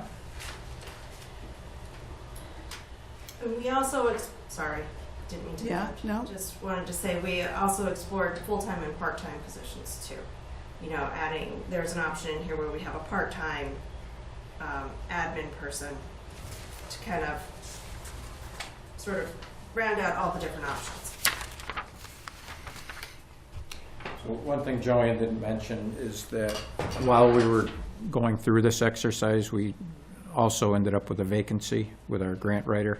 Yeah. And the grant writer position is combined currently with purchasing. We didn't fund the position at 40 hours a week, so purchasing has not been part of that. I'm still doing the procurement. But that's what we added in to come up with option D, was looking at that position. So we'd have more of a holistic approach. That was something we wanted to, also look at. And, the needs that I think were expressed most deeply from the board is economic development, more communications, a middle management position where there'd be advancement as well as support for my efforts. And we think we combine that into D in particular. The only drawback, well, to most of these options is funding. We have to be able to fund these positions, and when we looked at some of the salaries, we were surprised. And what we don't want to do is make a decision based on funding that's not the most ideal decision. We should make the right decision, and if that means we have to delay for another budget cycle, which, again, that budget cycle is going to start December, January. It's right around the corner. So we kind of looked at it from a holistic standpoint, but also said, what can we do now, and what would be delayed for another 12 months, so that we would have a short-term, long-term benefit from any recommendation. So that's how I'll preface that. So one of the things that bothered me about A, B, and C is that the management role, role number 1 and under all 3, doesn't address the need for the finance director that we've kind of all agreed that we really need to see. And so that's kind of my reasoning behind mixing A, B, and C. Okay. Anybody else? I agree to that. I mean, the finance director is kind of needed. It's like the biggest thing at this point. I mean, we could all see from the last budget cycle. So you're also Leaning towards D. with B? D. D? D, Delta. Oh, okay. Jen? I would be thrilled to have an economic development role solidified into part of this plan, so I am all for D. Okay. I think that the economic development director should be with the town planner. Yeah, so the expectation would be that grant writing and economic development would remain as a standalone position under the planning department. That's a model that we see a lot with the Pioneer Valley Planning Commission, where their planners are grant writers. Our current DPW director was an economic development planner, grant writer for another community before she came here. So we think that would work very well. doesn't necessarily fit perfectly with the DLS report, but, you know, I share your concern that all these positions just seemed There's like too they many. shouldn't have been all lumped into one. And I'm more interested in option C, but not having it necessarily be director of operations. If the economic development piece went with Doug, or the town planner, and the grants, communications, I don't know what special projects is, so I'm not so interested in that. But the grants, communications, and procurement piece, I am interested in. And department head oversight, okay. But my big concern is finance, grants, and communications. I don't think we need to be redundant around economic development. We have a town planner, keep it with the town planner. I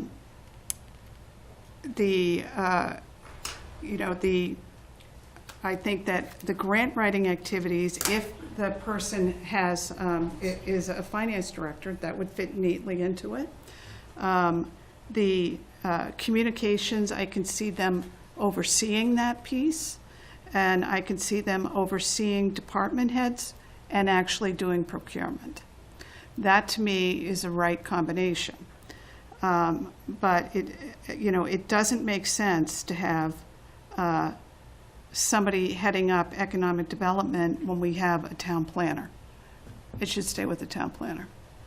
That's I my, agree with you on the economic development piece, but what I'm trying to figure out is if we looked at option C, what would their duties be? It's so well, what I would much. do, I would be taking out special, I don't know what Yeah, special projects is, so okay. that's out. It would be a finance director that oversees grants, communication, and actually does procurement, as well as oversees department heads. But I thought you said that it did, yeah, well, it does. It seems like a ton. Well, they are not doing communications, and they're They're not doing overseeing grants. it. They're overseeing it. If they were doing all that, yeah, I would think that would be too much. And I also think, I understand your point of view about having a single full-time employee, but I actually think it's been, we don't need, I think we've got a right combination in terms of time with grants and communications. The only thing I might want to do is bump up communications because it's not benefited. And so, yes, that would be an increase, but that would also keep that's what would keep that person in the job. The other piece is if they're finance, they're going to have a bend towards grants. They're going to. I agree, but not communications. What? But not No, communications. but all they're doing is overseeing it, like they're overseeing the department heads. They're overseeing the department heads. They don't have, he doesn't, or he or she will not have experience doing all of those jobs. Nor would they be doing the grants and communication. The real meat of what they would definitely be doing is finance and procurement. And in this, are you saying they would oversee the grant manager, or they would be the grant? They would oversee the grant manager and oversee communications, no special projects. I mean, I'd love to be able to offer that, but that's too much. And overhead, department head oversight. If they do it right, that should be a meeting a week with the department heads to get an understanding of what they're doing. Are they doing basically the vision from the board level and from the town manager level? And as Steve pointed out earlier, you know, they're good. So I think you They just run turned it themselves. into option D though, Mm-hmm. Yeah. with the exception of the grant So, writer. so here, You know, I'm just you just gonna need say a D. something about economic development, like just real quick. Nobody is actively doing economic development. There is nobody on payroll doing economic development in a real Doug true is sense. doing it.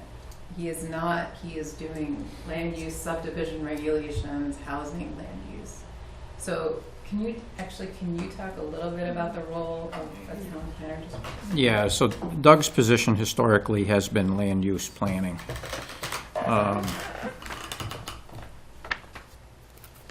So that's a separate discipline in planners. He does a lot of support for grant writing. Yeah, That's a big part of his job, but economic development is a different skill set. It's something we would either have to change the job description exactly. or, And the other thing is, if the finance director is overseeing grants, then that function would be taken away from Doug. So I don't want there to be redundancies. We are thin-staffed, and there will be an opportunity at some point to look at the planning position. I don't know when that will be, but I do think that that's where it should, you know, that's my 2 cents. so when I see, oftentimes we use the word redundancy, and that's an accurate term, but sometimes that redundancy is because of workload. It has less to do with duplication of effort, and with grant writing, we could certainly see 2 people working in grant writing, and that's why having the town planner working in grant writing has always made a lot of sense, because they bounce off of each other. So I'm just thinking out loud at this point, how we would actually make that look.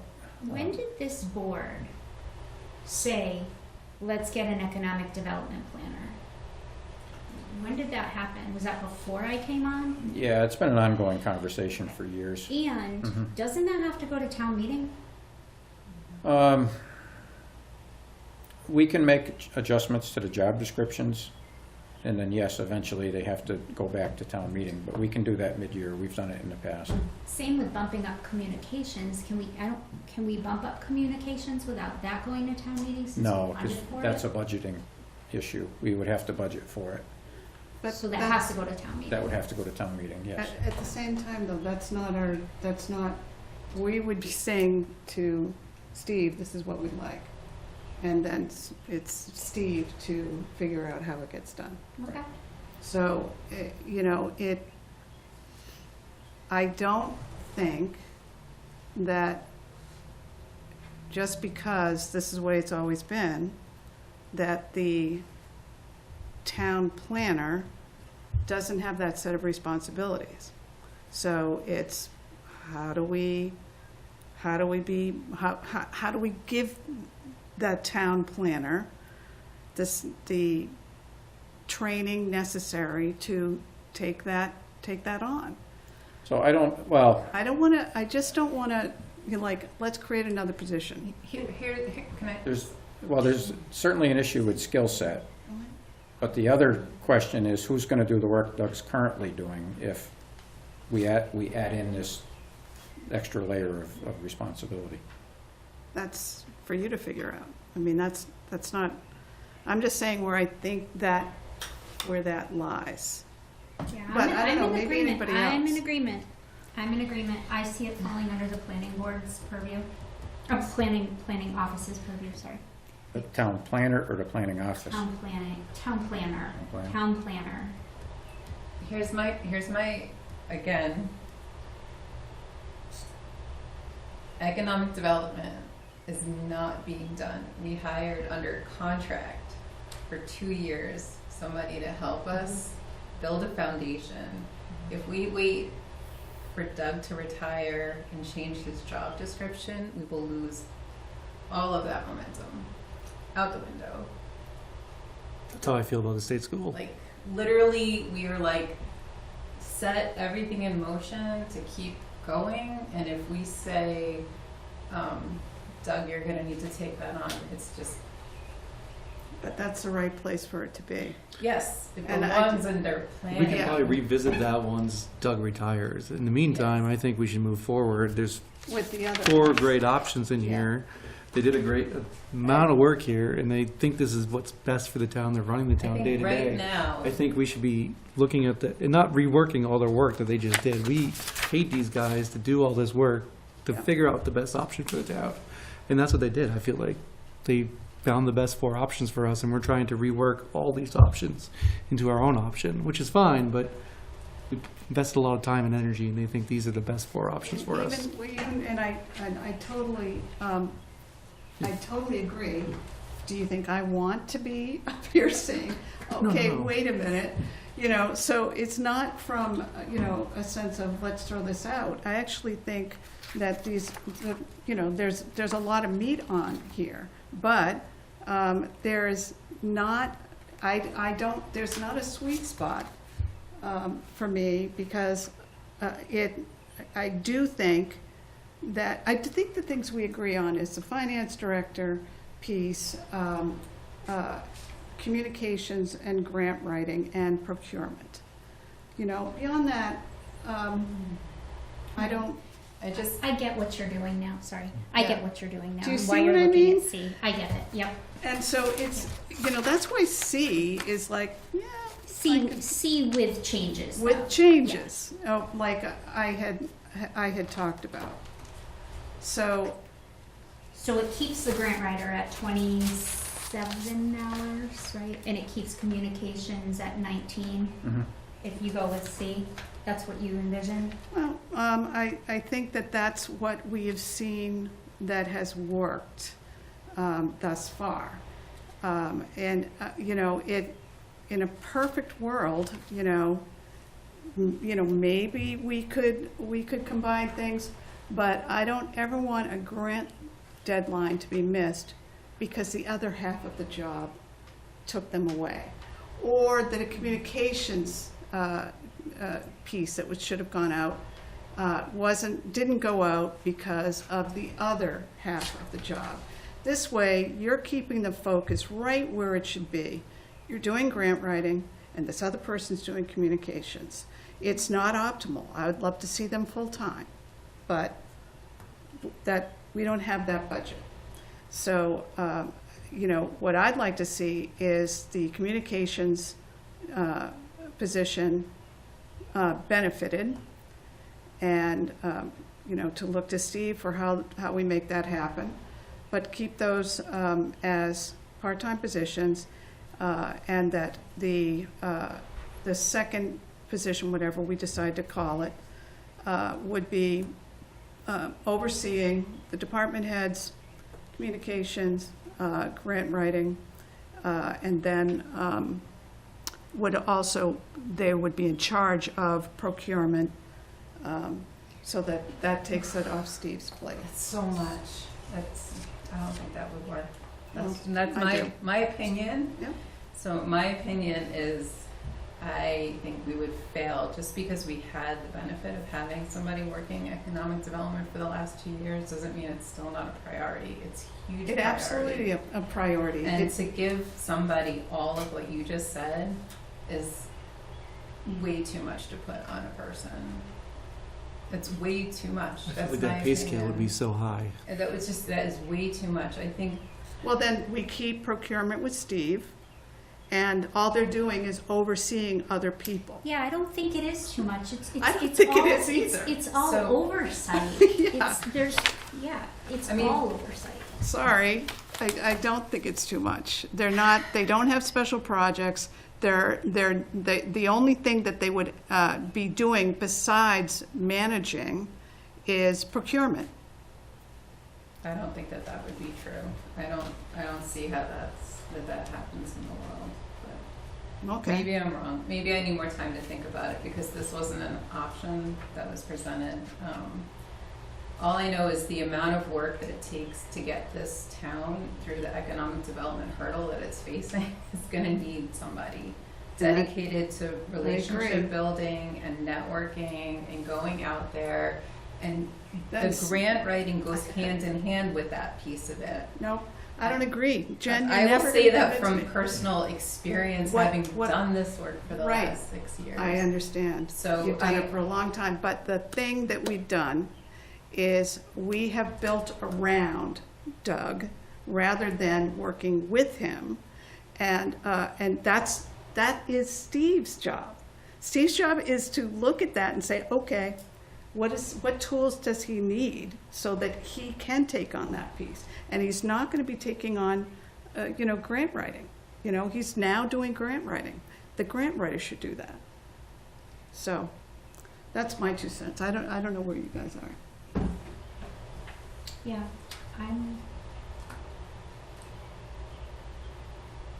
I'm seeing it now. I'm seeing it. I mean, I could go C or D, but my issue with D is benefiting you. Is grant writer at 27 hours? That is not a benefited position, right? No, it is. It is, benefited. yeah. Okay. It's only the communications person that's not done it.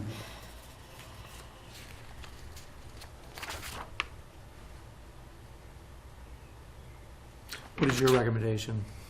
wanna Well, hear I from would you. like to see D implemented, so we can move forward. B or D. E? Okay. Currently, our Pam she agreed to stay on to do the minutes remotely, so we've had that covered. We did reach out to a temp agency. The hourly rate was $29 an hour, above what we're paying Pam. And it's an expense, not a wage, so we can't just simply pay a temp agency out of wages. We would have to transfer money at town meeting, or go to the reserve fund. So we're kind of between a rock and a hard place currently. When I think about planning and what should be implemented, it comes back to 2 questions: what's appropriate and what's achievable. I have not heard anything that I don't feel is appropriate. I think there's a lot of good ideas on the table, a lot of things that we could consider. It's certainly all appropriate, but what's achievable becomes another story. I can't say for sure that I can take the town planner's position and break it up and say, we're no longer doing this work anymore, so you can do this. That may not be achievable, and that's a problem, because somebody has to be there to handle that workload. But you That's- haven't that's- had a grant writer. So, Well, the grant writer's purpose was to bring more grants into town and right. bolster what the town planner has been doing. And that's what we're looking for this person to do. So that's where I get a little bit of an uneasy feeling about this. We have a land use planner for a reason, and that becomes very difficult for me to just say, yeah, we could do that. So I don't know how the board wants to proceed tonight. Well, how does the board want to proceed tonight?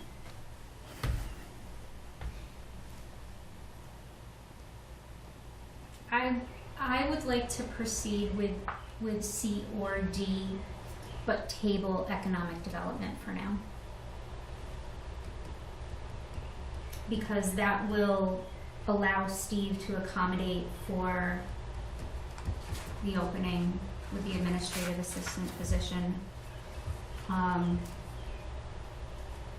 So, yeah, we should probably talk about that position a little bit more closely, because we did make changes to that.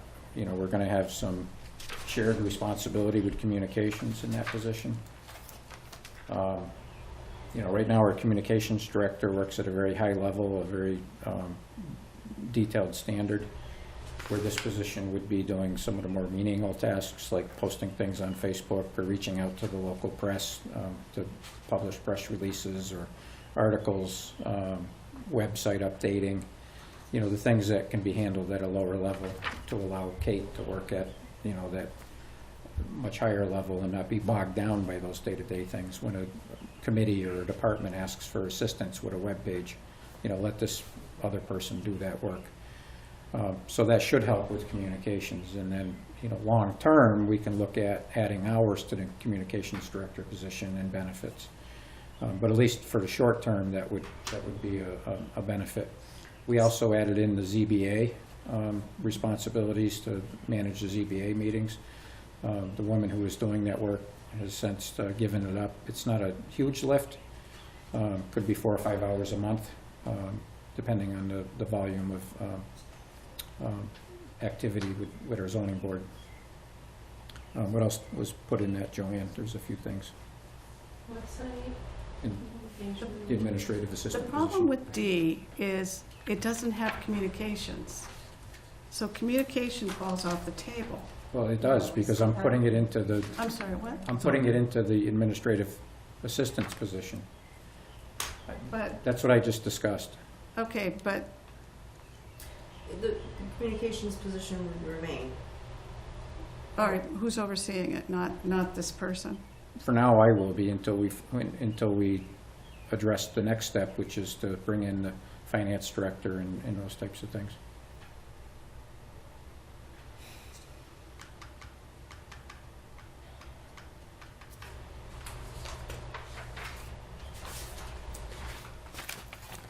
Was the grant writer that we had, was she getting the job done in terms of time management? Was she able to get her tasks accomplished? Yeah. I feel like that's skating into Steve's territory. Just, No, I get it. But no, I think time management was effective. She didn't have time to work with procurement. She didn't And have time to what? to work in procurement, which was another component of that job. But as far as the grant writing goes, it was This person okay. gonna have time to be an economic development planner also? Well, eventually, we're gonna have to add more hours. Right, So the there's- grant writer was 27 and a half. This would be a full-time 40-hour-a-week position. So we're looking at short-term, long-term planning here, not just what we can do today. Okay, so in the short term, what would you do with number 2? Under D2, what would your short-term recommendation be?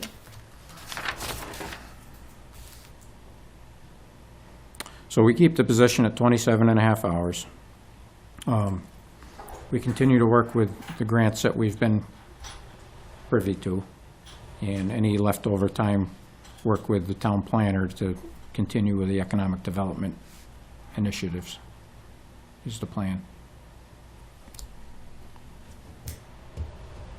Until we can get the funding in. And, right, long-term would be Embedded in. additional funding and more hours.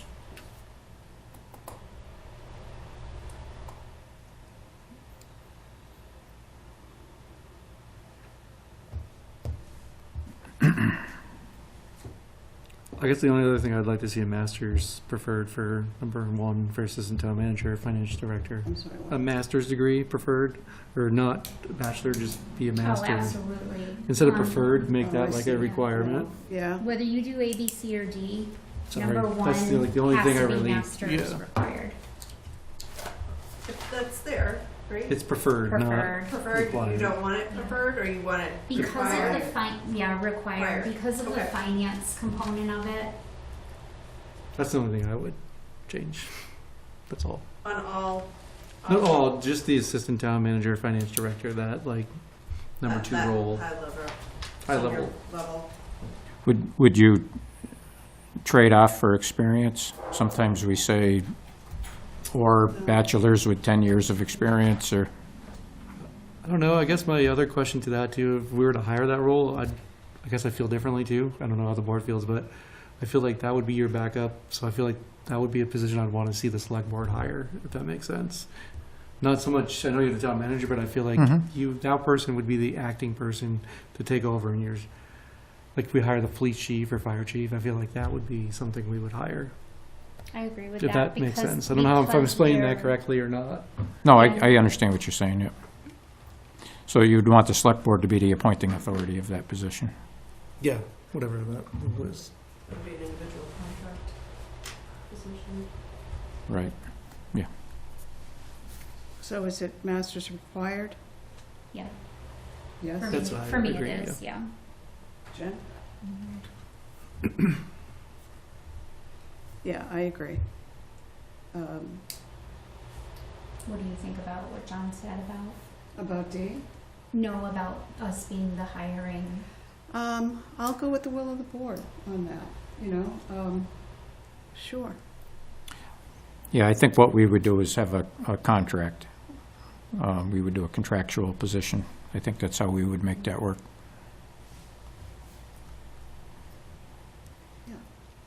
How do you feel about that? Yeah, that's fine.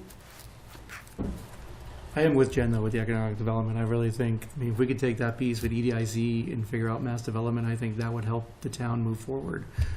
I guess that's how I look at it, as the economic development process. So where are you with that? I'm for it. A planner for the economic development.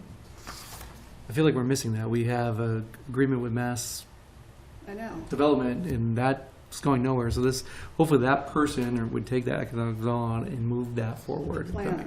Yeah, I agree. That's where I look at the economic development planner position as, Yep. taking over and developing that, and taking some of that off your plate and really focusing Right. and developing the state school and giving that revenue back to the town, making it usable space. That's what I see as that position. That's EDIC though, that's different. No, that's only for that parcel that is owned by the EDIC. EDIC. We have the Rest rest of of it. the Yeah, no, I know, but I'm town. saying what he said, EDIC, what? They only manage the EDIC parcel. That's what I was saying. But yeah. nobody's managing the rest of the town. Yes, I know that. I know. It's not I know that. That is what I said. Sorry. I'm still with, you know, with C, because I do think that procurement should be taken, you know, over by someone else. And, you know, the grants and communications, especially if we keep them at the hours they have right now, they're focused on what they need to do, and there's no, you know, oh, I have to do this instead. And oversee the department heads. They're overseeing the department heads. There's 2 more people that they would oversee. So it's not a heavy lift,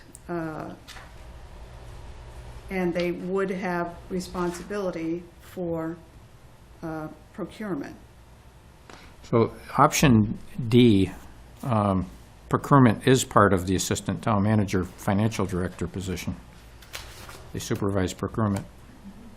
Well, what I disagree with it is the grant writer economic development Yes. planner. You know, that just doesn't make sense to me. Okay. And the thing about the finance director is, where's procurement go? It's 2 under primary duties. Supervise procurement in accordance with MGL 30B 149. Okay. The thing about, I'm just, I don't know how to, in order to write grants and do the economic development, they go hand in hand. I can tell you this again from experience, because you are working with all of the departments and you're working with how to make the community better and how you're going to plan for the economic development and how to use the different resources, because the plan that we have for economic development incorporates every department. It's conservation, it's recreation, it's tourism, the branding and wayfinding is all brand new, which will work with the communications people. Mm. Yeah. I mean, it really, there's a reason, I think, why they put it together and took the procurement away. It was intentional. That's all I'm just saying. To sort of piggyback on what Jen was saying, we have a vacancy in the grant writer position. And we also lost our consultant that was doing, or the term of the work for the consultant that was doing a lot of the economic development ended. Mhm. So we feel like there's this gap, and why not like seize the moment and try to develop something that would incorporate both of those pretty big initiatives Yeah. together. And we could see when we were managing the grant writer how much overlap there is and how much connection to all these other different the branding, the cultural council, the I'm lacking the names of the other The creative economy. creative economy. Which is all Yes, and economic they all are very well integrated together. So adding that economic development planner piece to it did make sense to us. Well, are we ready to vote on this? I mean, does somebody have a motion?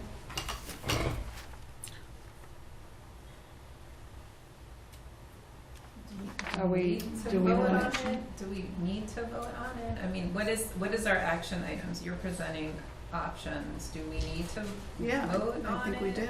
On what our Absolutely. recommendation is back to? Because this is more about, on a policy level, what we want to see coming out of Finnerty House. Of course we do.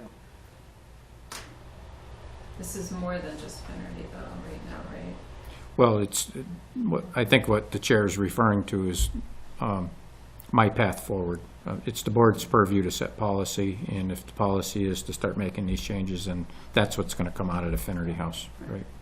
Okay. I mean, the discussion started when we had the vacancy in the administrative Right. secretary position. So this discussion came up from that. Are we keeping the administrative secretary position as That's up to Steve. okay? Because, I mean, that's, all we're doing is saying what our expectations are, for Finnerty House. And how he chooses to do that is up to him. So, it's, I am, you've convinced me like D is the way to go, but not the economic development piece. I think that needs to stay with the town plan. Can I be really honest and transparent about something? And this is probably going to upset a couple of people. There's something that's not sitting right with me on this economic development planner, because it feels like there was some backroom chatting going on about how this position just out of the blue shows up. And it's bothersome to me because we never talked about this. And all of a sudden, we have Maud's talked contract, about it. Maud's contract is just ending all of the sudden. It just seems like, oh, okay, let's move Maud into it. Well, I don't That's think, how I'm that's not what I'm perceiving this. hearing. That's what I'm hearing. Okay. That's how I'm perceiving this, and it's just something just doesn't feel right about it. It just feels like a backroom deal to me. Okay, we have talked about it. I don't think this is. I have not since I've been on the board. Yes, we've talked about Maud's contract ending, but not that we were looking to hire a full-time person to fill that role. No, this is nothing, this is isn't- not Maud. And I'm this isn't a not seeing full-time that. position either. Yeah. I know it says full-time, It right? says And that's what bothers me about this, because that's why I was going back to, let's keep the grant writer at 27 hours, have them focus on writing grants. Keep the communications person on, but bump it up an hour, or whatever, so that they're benefited. And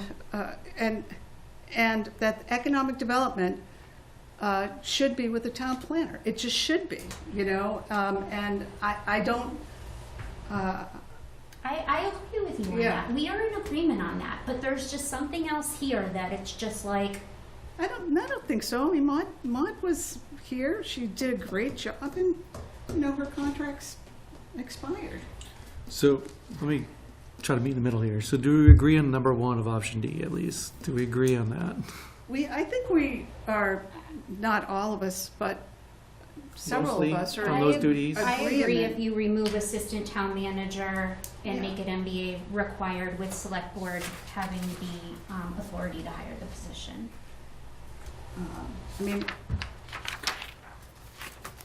I think you, I really, but I mean, look, I'm okay with D, as long as economic development is not,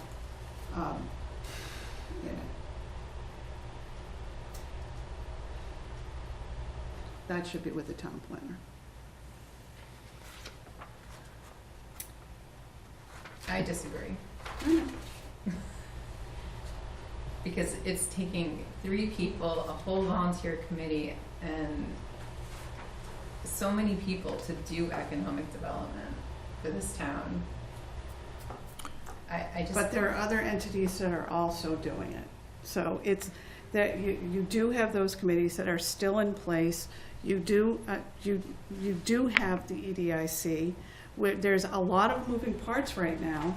And I don't I think see. having a person dedicated to doing some of this work, as outlined by our economic development master plan that was updated in 2019.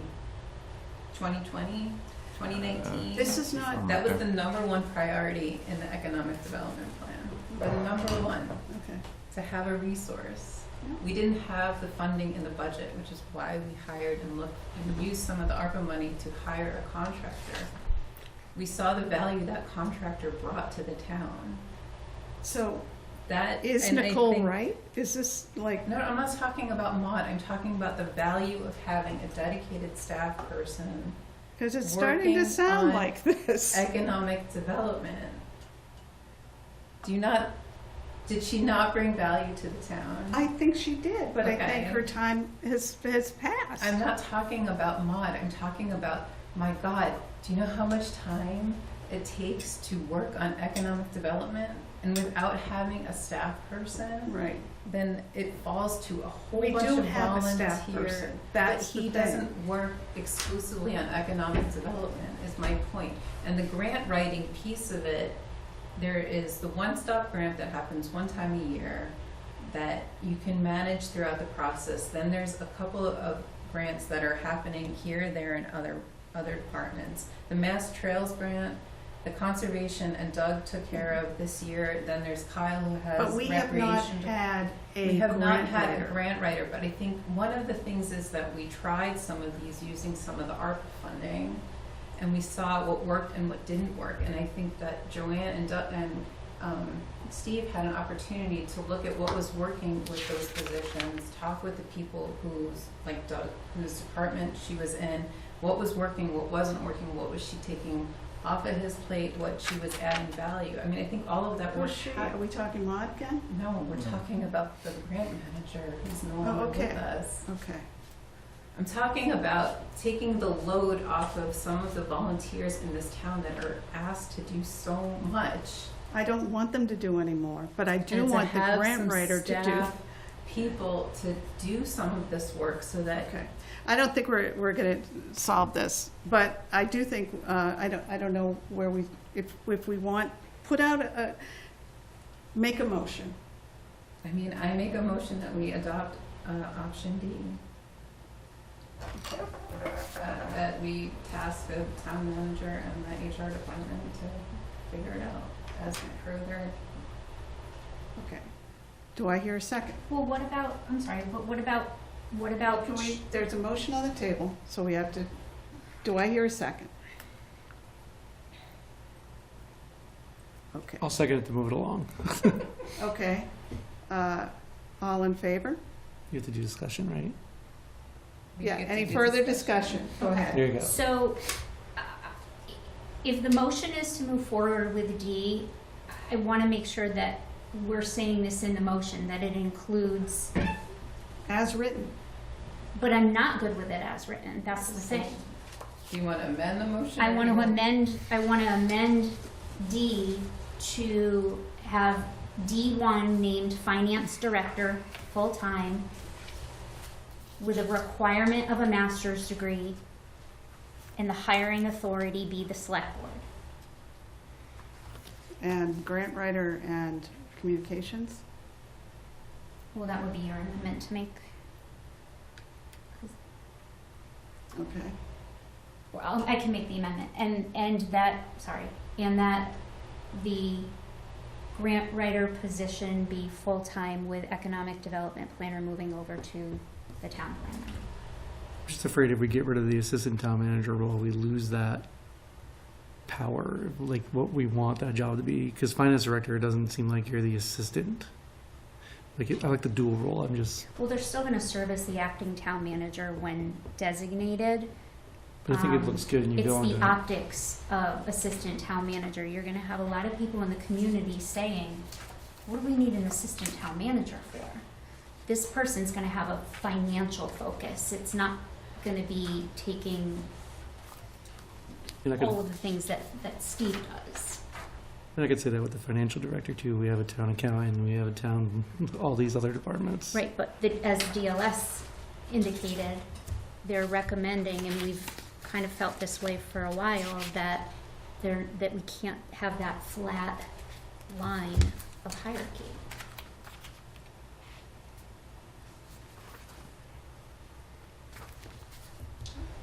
Okay. Any further discussion? I'm very confused. Is there a second on the amendment? I don't know what the amendment was. I'm just gonna withdraw my original motion because I don't understand it. I think we might need a 5-minute break.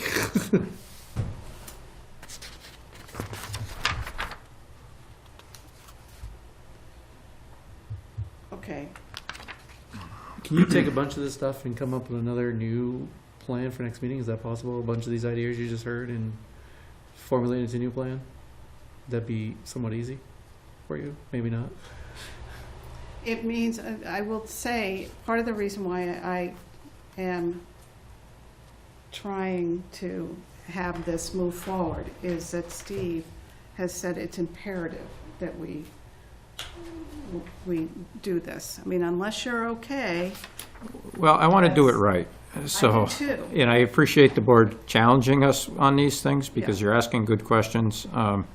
So if it means we have to wait another 2 weeks to come back with another recommendation, you know, I would like to keep these 4 and add one to it, so it would be E. And if we come up with something in between, we'll add F, you know, just so that we can keep everything on the table. But if you want me to wait 2 weeks, I will do that. Okay, I mean, that's I- really up to, you know, because I had actually wanted to table this for Okay. 2 weeks. Well, I think we needed to get some Yeah. feedback from the board before we Okay. tabled it. So I think you made the right call by having it on the agenda. Okay. If I could, though, I just want to address a few things. The economic development planner is something that is in our economic planning document, as Jen pointed out. There was a tremendous amount of conversation before most of the board members were even on the select board. It goes back to when we first got our ARPA money, and there was a legislative earmark to bring in some economic development support. So this is not something new. It's certainly not something that we've talked about every meeting, so I know it could be a bit of a surprise, but it's something that has been discussed. When we fill positions, we advertise. We look for people who are qualified. It doesn't matter to me if they were a former consultant. If they're the most qualified person, we would consider them. That doesn't mean that we're creating a position for anybody.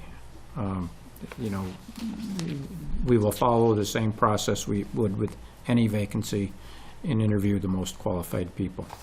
So I want to also point that out, that we're not, there's nothing shady going on here. This is something that think has so. been I mean, talked about, You right? know, And I'm not offended by that comment. I'm glad somebody asked it. That's fine, because I don't want anybody to have that appearance, believe me.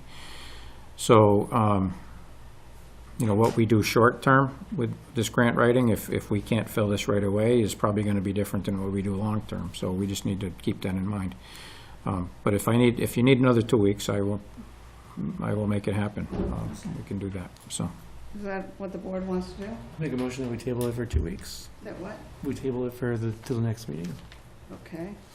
I don't think do we need to vote I on don't that? Yeah, I didn't think so. Are you okay with that, Nicole? I'm not okay with tabling it for 2 weeks just because of the position that's going unfilled, and I just don't want to see so much time pass by. Do we have to pause, I don't think we have to. like filling the admin secretary position? None of That's these a good options point. If we really did, affect that yeah, position. if we do C or D, it doesn't affect item number 3. That's a really good point. Well, that is a good point. You mean option C? If Good we catch. do option look the C same. or D, Yeah. position number 3 is pretty much the same regardless. So Yeah. I feel like we could say to Steve, go ahead and post for that position. The refocused position. Yes. And that would be I'm a sorry. big benefit. It's position number 4 in D. Mhm. It's position number 3 in C. Okay. Yeah.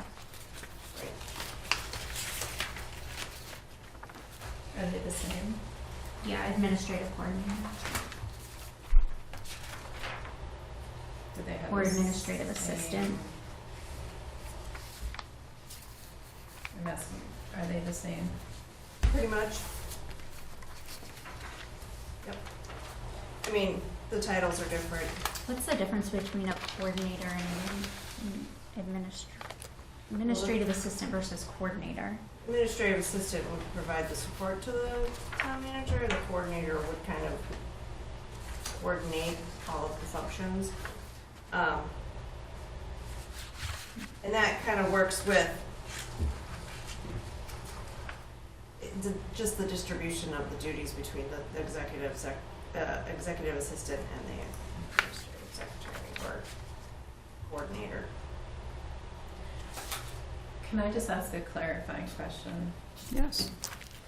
So basically, in option D and option C, the executive assistant and the administrative human, those jobs have been analyzed, looked at, and redistributed, both of them, in either of these options. Yes. And that was the original intention behind this. And you still believe- found that it's 2 full-time people. Yes. And this other stuff that's in here is just to Above and address beyond. above and beyond. To address So- the senior management or senior level position that So was can we requested. all agree on the executive assistant and the administrative, what do you want to call it? Assistant Well, I or don't think we've had coordinator? we haven't said anything about that. Right, I know, our conversation So I think has been we're all not agreeing. focused on the thing that you originally were asked to do. Well, we had the vacancy, we posted it, then it was discussed about what are some other options that we can do in that office and that, Right. how can we interject? And when we looked at all of them, all the different options, it didn't really seem like those 2 positions were affected too much. It was really creating and adding additional support. Well, what Steve said, it sounds like the communications piece would be, Yes, there were, yes, and we made those initial edits to that job description when we posted it. We incorporated some of the communications, the lower level work, the website updates, the ZBA yeah. position duties have all been incorporated already into that revised job description. So where the spillover comes from is if we focus on a middle management position and we roll finance into that, when we looked at where does procurement land? Is it, if we put it under that middle manager's position, then what do we do with the rest of the grant writer work? Or time, I should say. So that's where that spillover came in and that more holistic approach. In having that vacancy, it just added for the urgency on why we should be including it in this analysis. Because it's certainly not something we'd want to take away later, if that's the case. When we were trying to decide on the grant manager position, I recall the tone among this board being that we wanted it to be full-time because we felt like that it was necessary for it to be a full-time position, but not necessarily communications. So now we're finding out that there's available time for this position. Why aren't we scaling it back to save money and remove the benefits from it? Like, is that up for consideration? For the grant writer position? We really haven't had a grant writer. The person came in and it was not a right fit. Yeah, no. So- Well, they were here long enough that they were working full-time. I guess that's what my question is No, when we, she was part-time. Yeah, she was 27 and a half. Part-time benefited. that's what I'm trying to say, benefited. Right. Okay. So, but when we were discussing having this position, it was really important to us that they were gonna have enough hours to get all these things accomplished that we wanted them to accomplish. Now we're looking at it again and saying, okay, well, now there's all these hours left over that they can spill over into economic development. No, I'm thinking 'cause they that's took where the we take it away procurement from away. Doug. That's exactly why I'm saying, well, let's have the grant writer write grants. I mean, yeah, maybe Doug does some, but, it's, that the planner really should be heading up economic development. That's what part of planning does. I think we keep going in circles and we gotta move Yeah. forward, if that makes Yeah. sense at this point. We're just dragging it out and couldn't keep agree talking with in you more more. circles. Um, So, I would make a motion that we allow Steve to hire an assistant if that's what we really want to happen tonight. Or we table it for 2 weeks. I don't wanna table that No, for 2 I don't weeks. either. But I don't know that do we need to vote on that? You may as well. Do I hear a motion?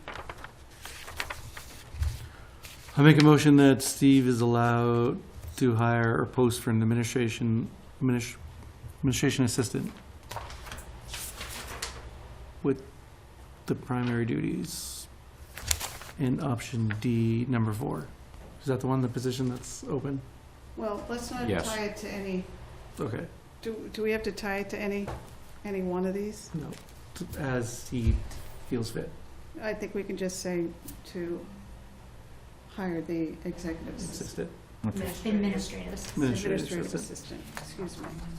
Do it again? Make a Um, motion that Steve has the ability to hire administration assistant to fill the vacancy. Second. Second. All in favor? Aye. Aye. Well, we made that decision. Okay, so we'll revisit the structure piece at the next meeting. I would just ask everybody to think about everything that you've heard tonight and come back with, and we'll have more discussion. Okay. Is it possible, Steve, that I move the gold cane policy to the next meeting Mhm. in interest of time? Yeah. And we can do the request to post sign on town property? Sure. That's- Yeah, so we've been receiving, well, let me back up a little bit. What we first received were complaints about people posting signs on the town common that were not authorized to be there.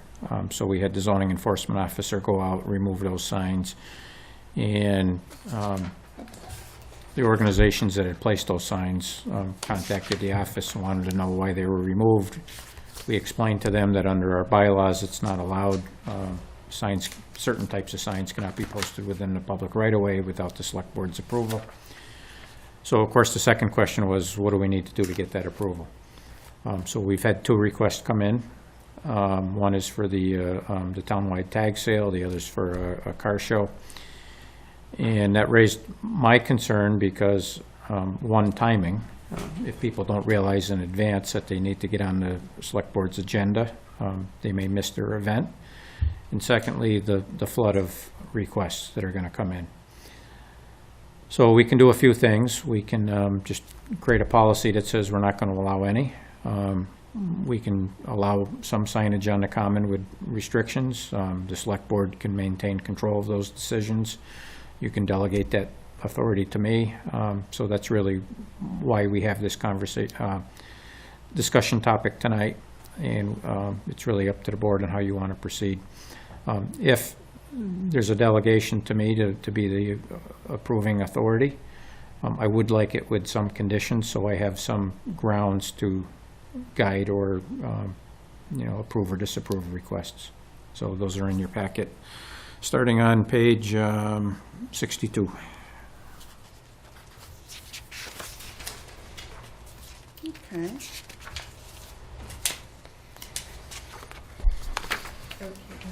So any, we're opening it to the board.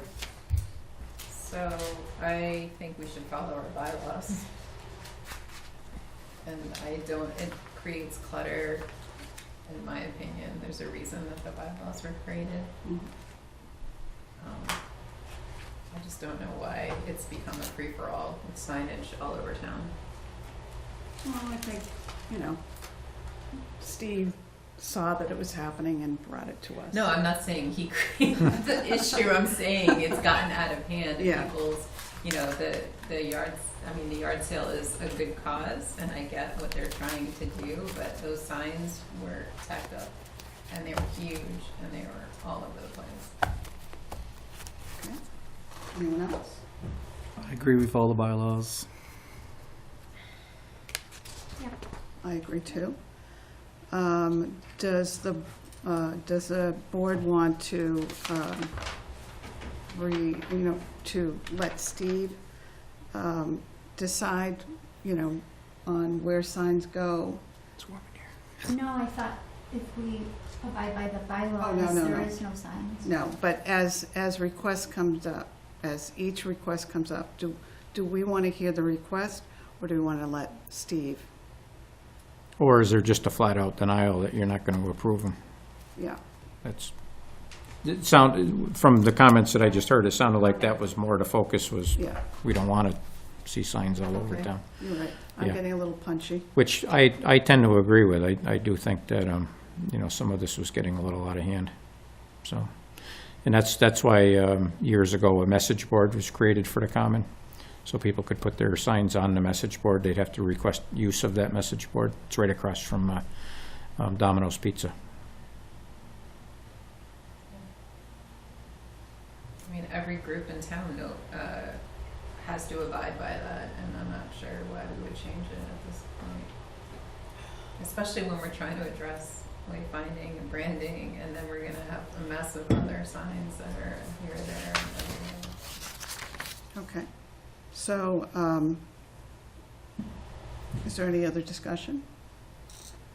All right, do I hear a motion? I move that we continue to adhere to our bylaws by prohibiting signs on town property altogether. Do I hear a second? Second. All in favor? Aye. Aye. Any opposed?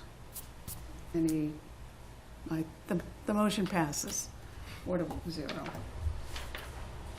Okay, well, I can go through my reports quickly. There's a couple things Yeah. that we want to touch on, especially since Joanne's here. Warrants, we did have an annual town meeting debriefing. As a result of that, we initiated a survey. It's currently up on our website. It's specifically designed for feedback on the town meeting. This was a record attendance. It was on a Saturday, which is rare. So we're asking people what their opinion is and other ways that we can maybe improve the experience. So tell all your friends that there is a survey right now. Their voices will be heard.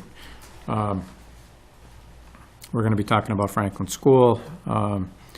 We did open and review bids for the Sports Haven and Mobile Home Park. We recently awarded that contract to Baltazar's out of Ludlow. We don't have a start date yet, but we are going to be working in there, hopefully this summer. So we're going to start to see some improvements with the infrastructure.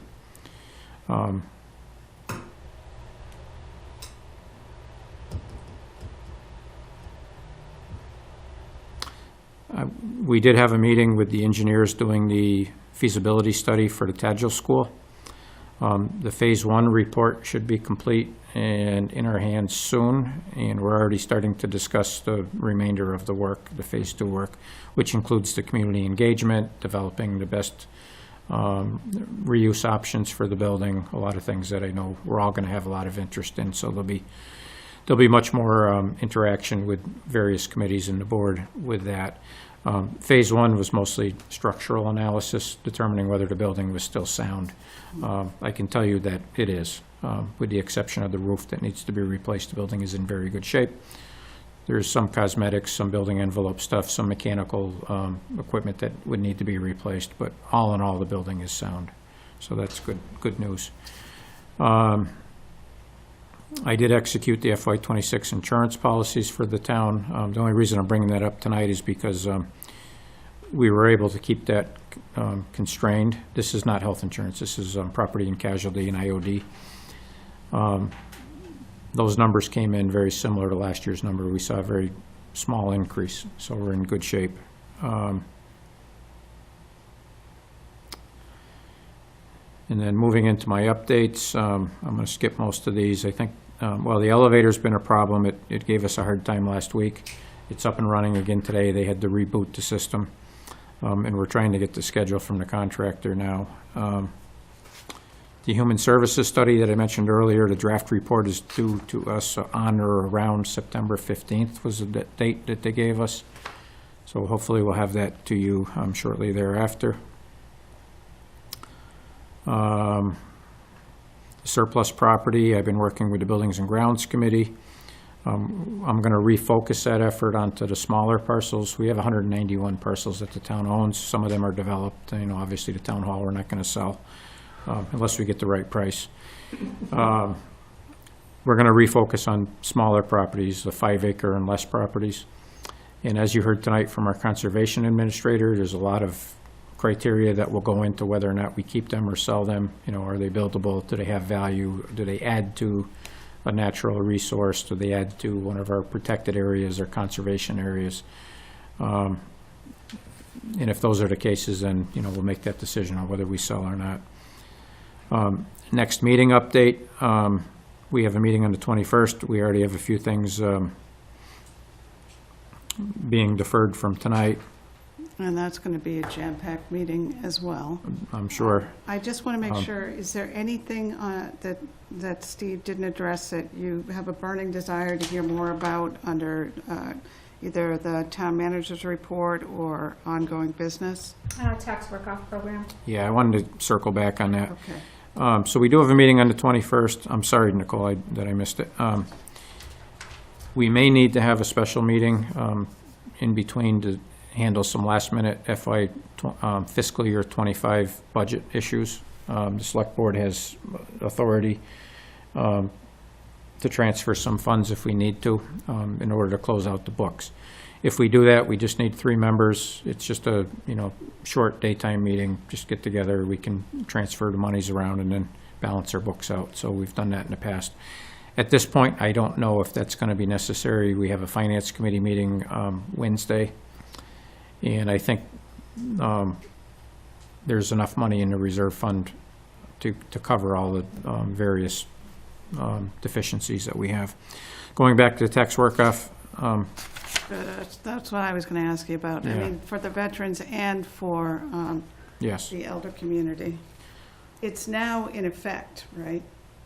Well, it's being implemented, yes. So there's a couple things going on. One, let's start with the easy ones, the voluntary contributions.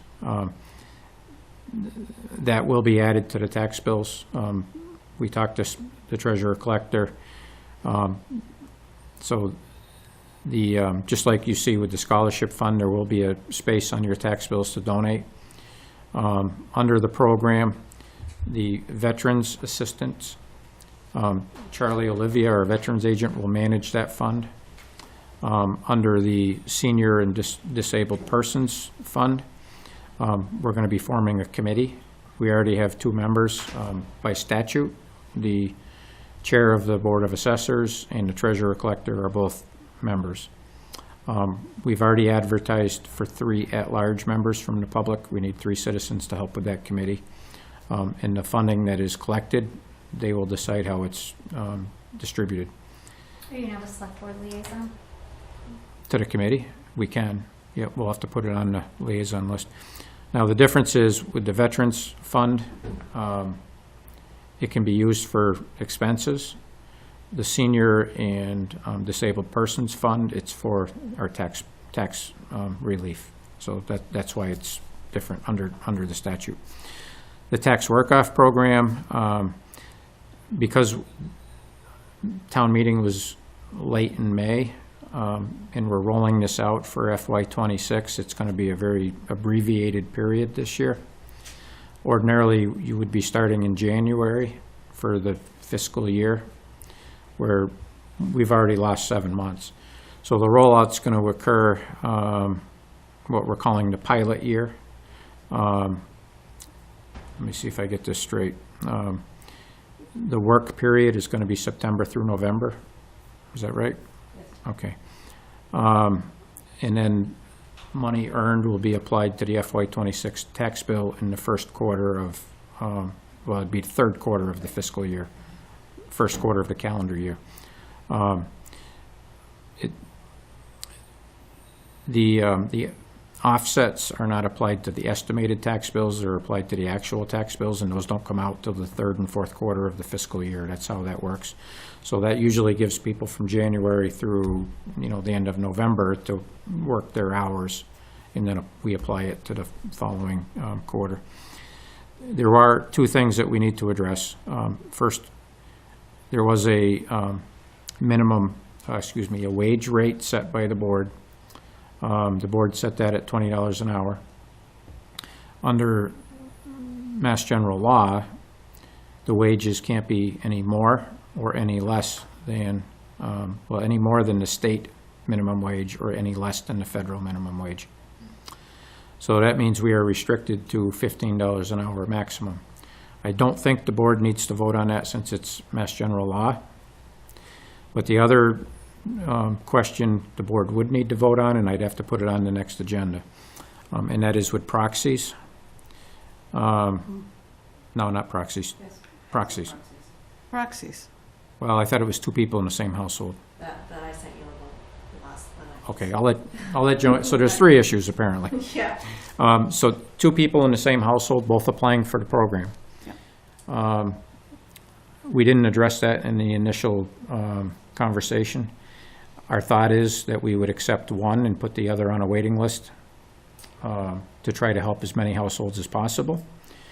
I don't think that's a decision that has to be voted on, but if the board wants, we can't talk about it tonight, but if you want me to, I can put it on the agenda to address that. We do have time. We're advertising shortly here, so, yeah. So this is a pilot year. There is a very lengthy implementation plan that Joanne has put together. It includes a flow chart. I can get you copies of that when we refine these final few things. We're going to be advertising for this shortly in all the normal places. It'll be in the Sentinel, the Gazette, as a press release, not just a block ad. The website, social media, and anywhere else we can find to put it. So we'll get the word out so people can participate. Thank you. The lower wages simply just adds to the amount of time that people have to work to make their maximum, which was $1,000. So We need to have a communication that goes out that explains that this is Mass General Law, this is not the town trying to cheap out on this. And, I mean, I'm only speaking for myself, but we want to make this easy. I know that you're working. I really appreciate what you're doing in terms of rolling this out, keeping the public abreast of what's happening and why, so that they don't feel like there's any shenanigans going on. It's going to be paramount. Especially since the number that went out was $20. I don't know if anybody has anything else to say. Agreed. And then you had an issue with, The proxy, so yes, I'm developing this guide, Yeah. program guide with an application and all, so forth. I discovered that proxies, while they are allowable, it's local option to allow a proxy who is not on the parcel. So it could be a friend, maybe child, like an adult child, who could do work off for the taxpayer. So that's something, again, that we'll have to bring back at a second Okay. meeting for you to decide on. Yeah, let's have both of those Okay. items on the agenda. I taken don't- care of. Okay. Okay. Anybody else have anything they want to bring up? Okay. So, do we do the weekly mail yet? Does anyone want to comment on anything in the weekly mail? Okay. Individual board members' reports, if we can keep them to 30 seconds each, because we have another whole meeting after this. Jen, do you want to start? I don't remember what I did, so that would be my report. You did a lot of really I did a fine lot of things. stuff. Okay. Jonathan? I did the Farmers Market, Food Truck Friday. I attended my first Board of Assessors, my new committee. A lot of good things are going on. I dropped into the planning board to talk about new development and communication meeting. I just want to bring that up real quick. We had some inappropriate conduct come up in the meeting, so we just got to watch that moving forward. Steve identified we handled it correctly, but we just got to watch that with go to meeting, and we have a plan, I guess, in place. Kind of. Steve, do you want to address that since it's now been brought out? Well, there's not a lot to say about it, but we did have 2 meetings get some inappropriate content displayed. It was edited out. It's perfectly acceptable to edit that out before these videos are broadcast over, or rebroadcast, I should say. And there's been a procedure put in place to block that type of activity in the future. Doesn't mean it's not going to somehow slip through, but we're doing our best to stop that.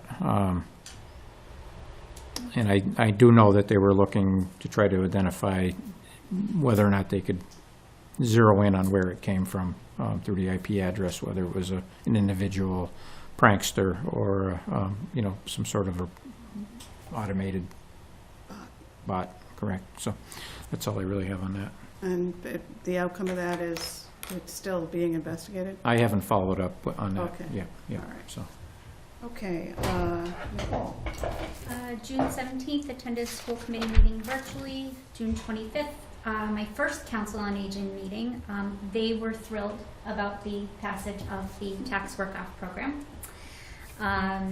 June 25th, attended the branding committee, and they are still working on finalizing the seal. Okay, great. And in the interest of time, I've been doing good work for so we are going to enter into executive. you want to check with the press? Or? Excuse me? Questions from the press? Oh, questions from the press? No. Okay. Melina? No. Okay. Sorry, I couldn't unmute there for a minute. Okay, great. All right. Thanks, Melina. I move that we enter into executive session, not to return to open session pursuant to MGL Chapter 30A, Section 21, Subsection 2, to conduct strategy sessions in preparation for negotiations with non-union personnel, or to conduct collective bargaining sessions or contract negotiations with non-union personnel, fire chief's contract, and subsection 6, to consider the purchase, exchange, lease, or value of real estate if the chair declares that an open meeting may have a detrimental effect on the negotiating position of the public body, sale of Franklin School. Okay, great. Thank you, Nicole. So this is individual vote. Do we have a second? Second. Okay. Yes. Aye. Aye. Aye.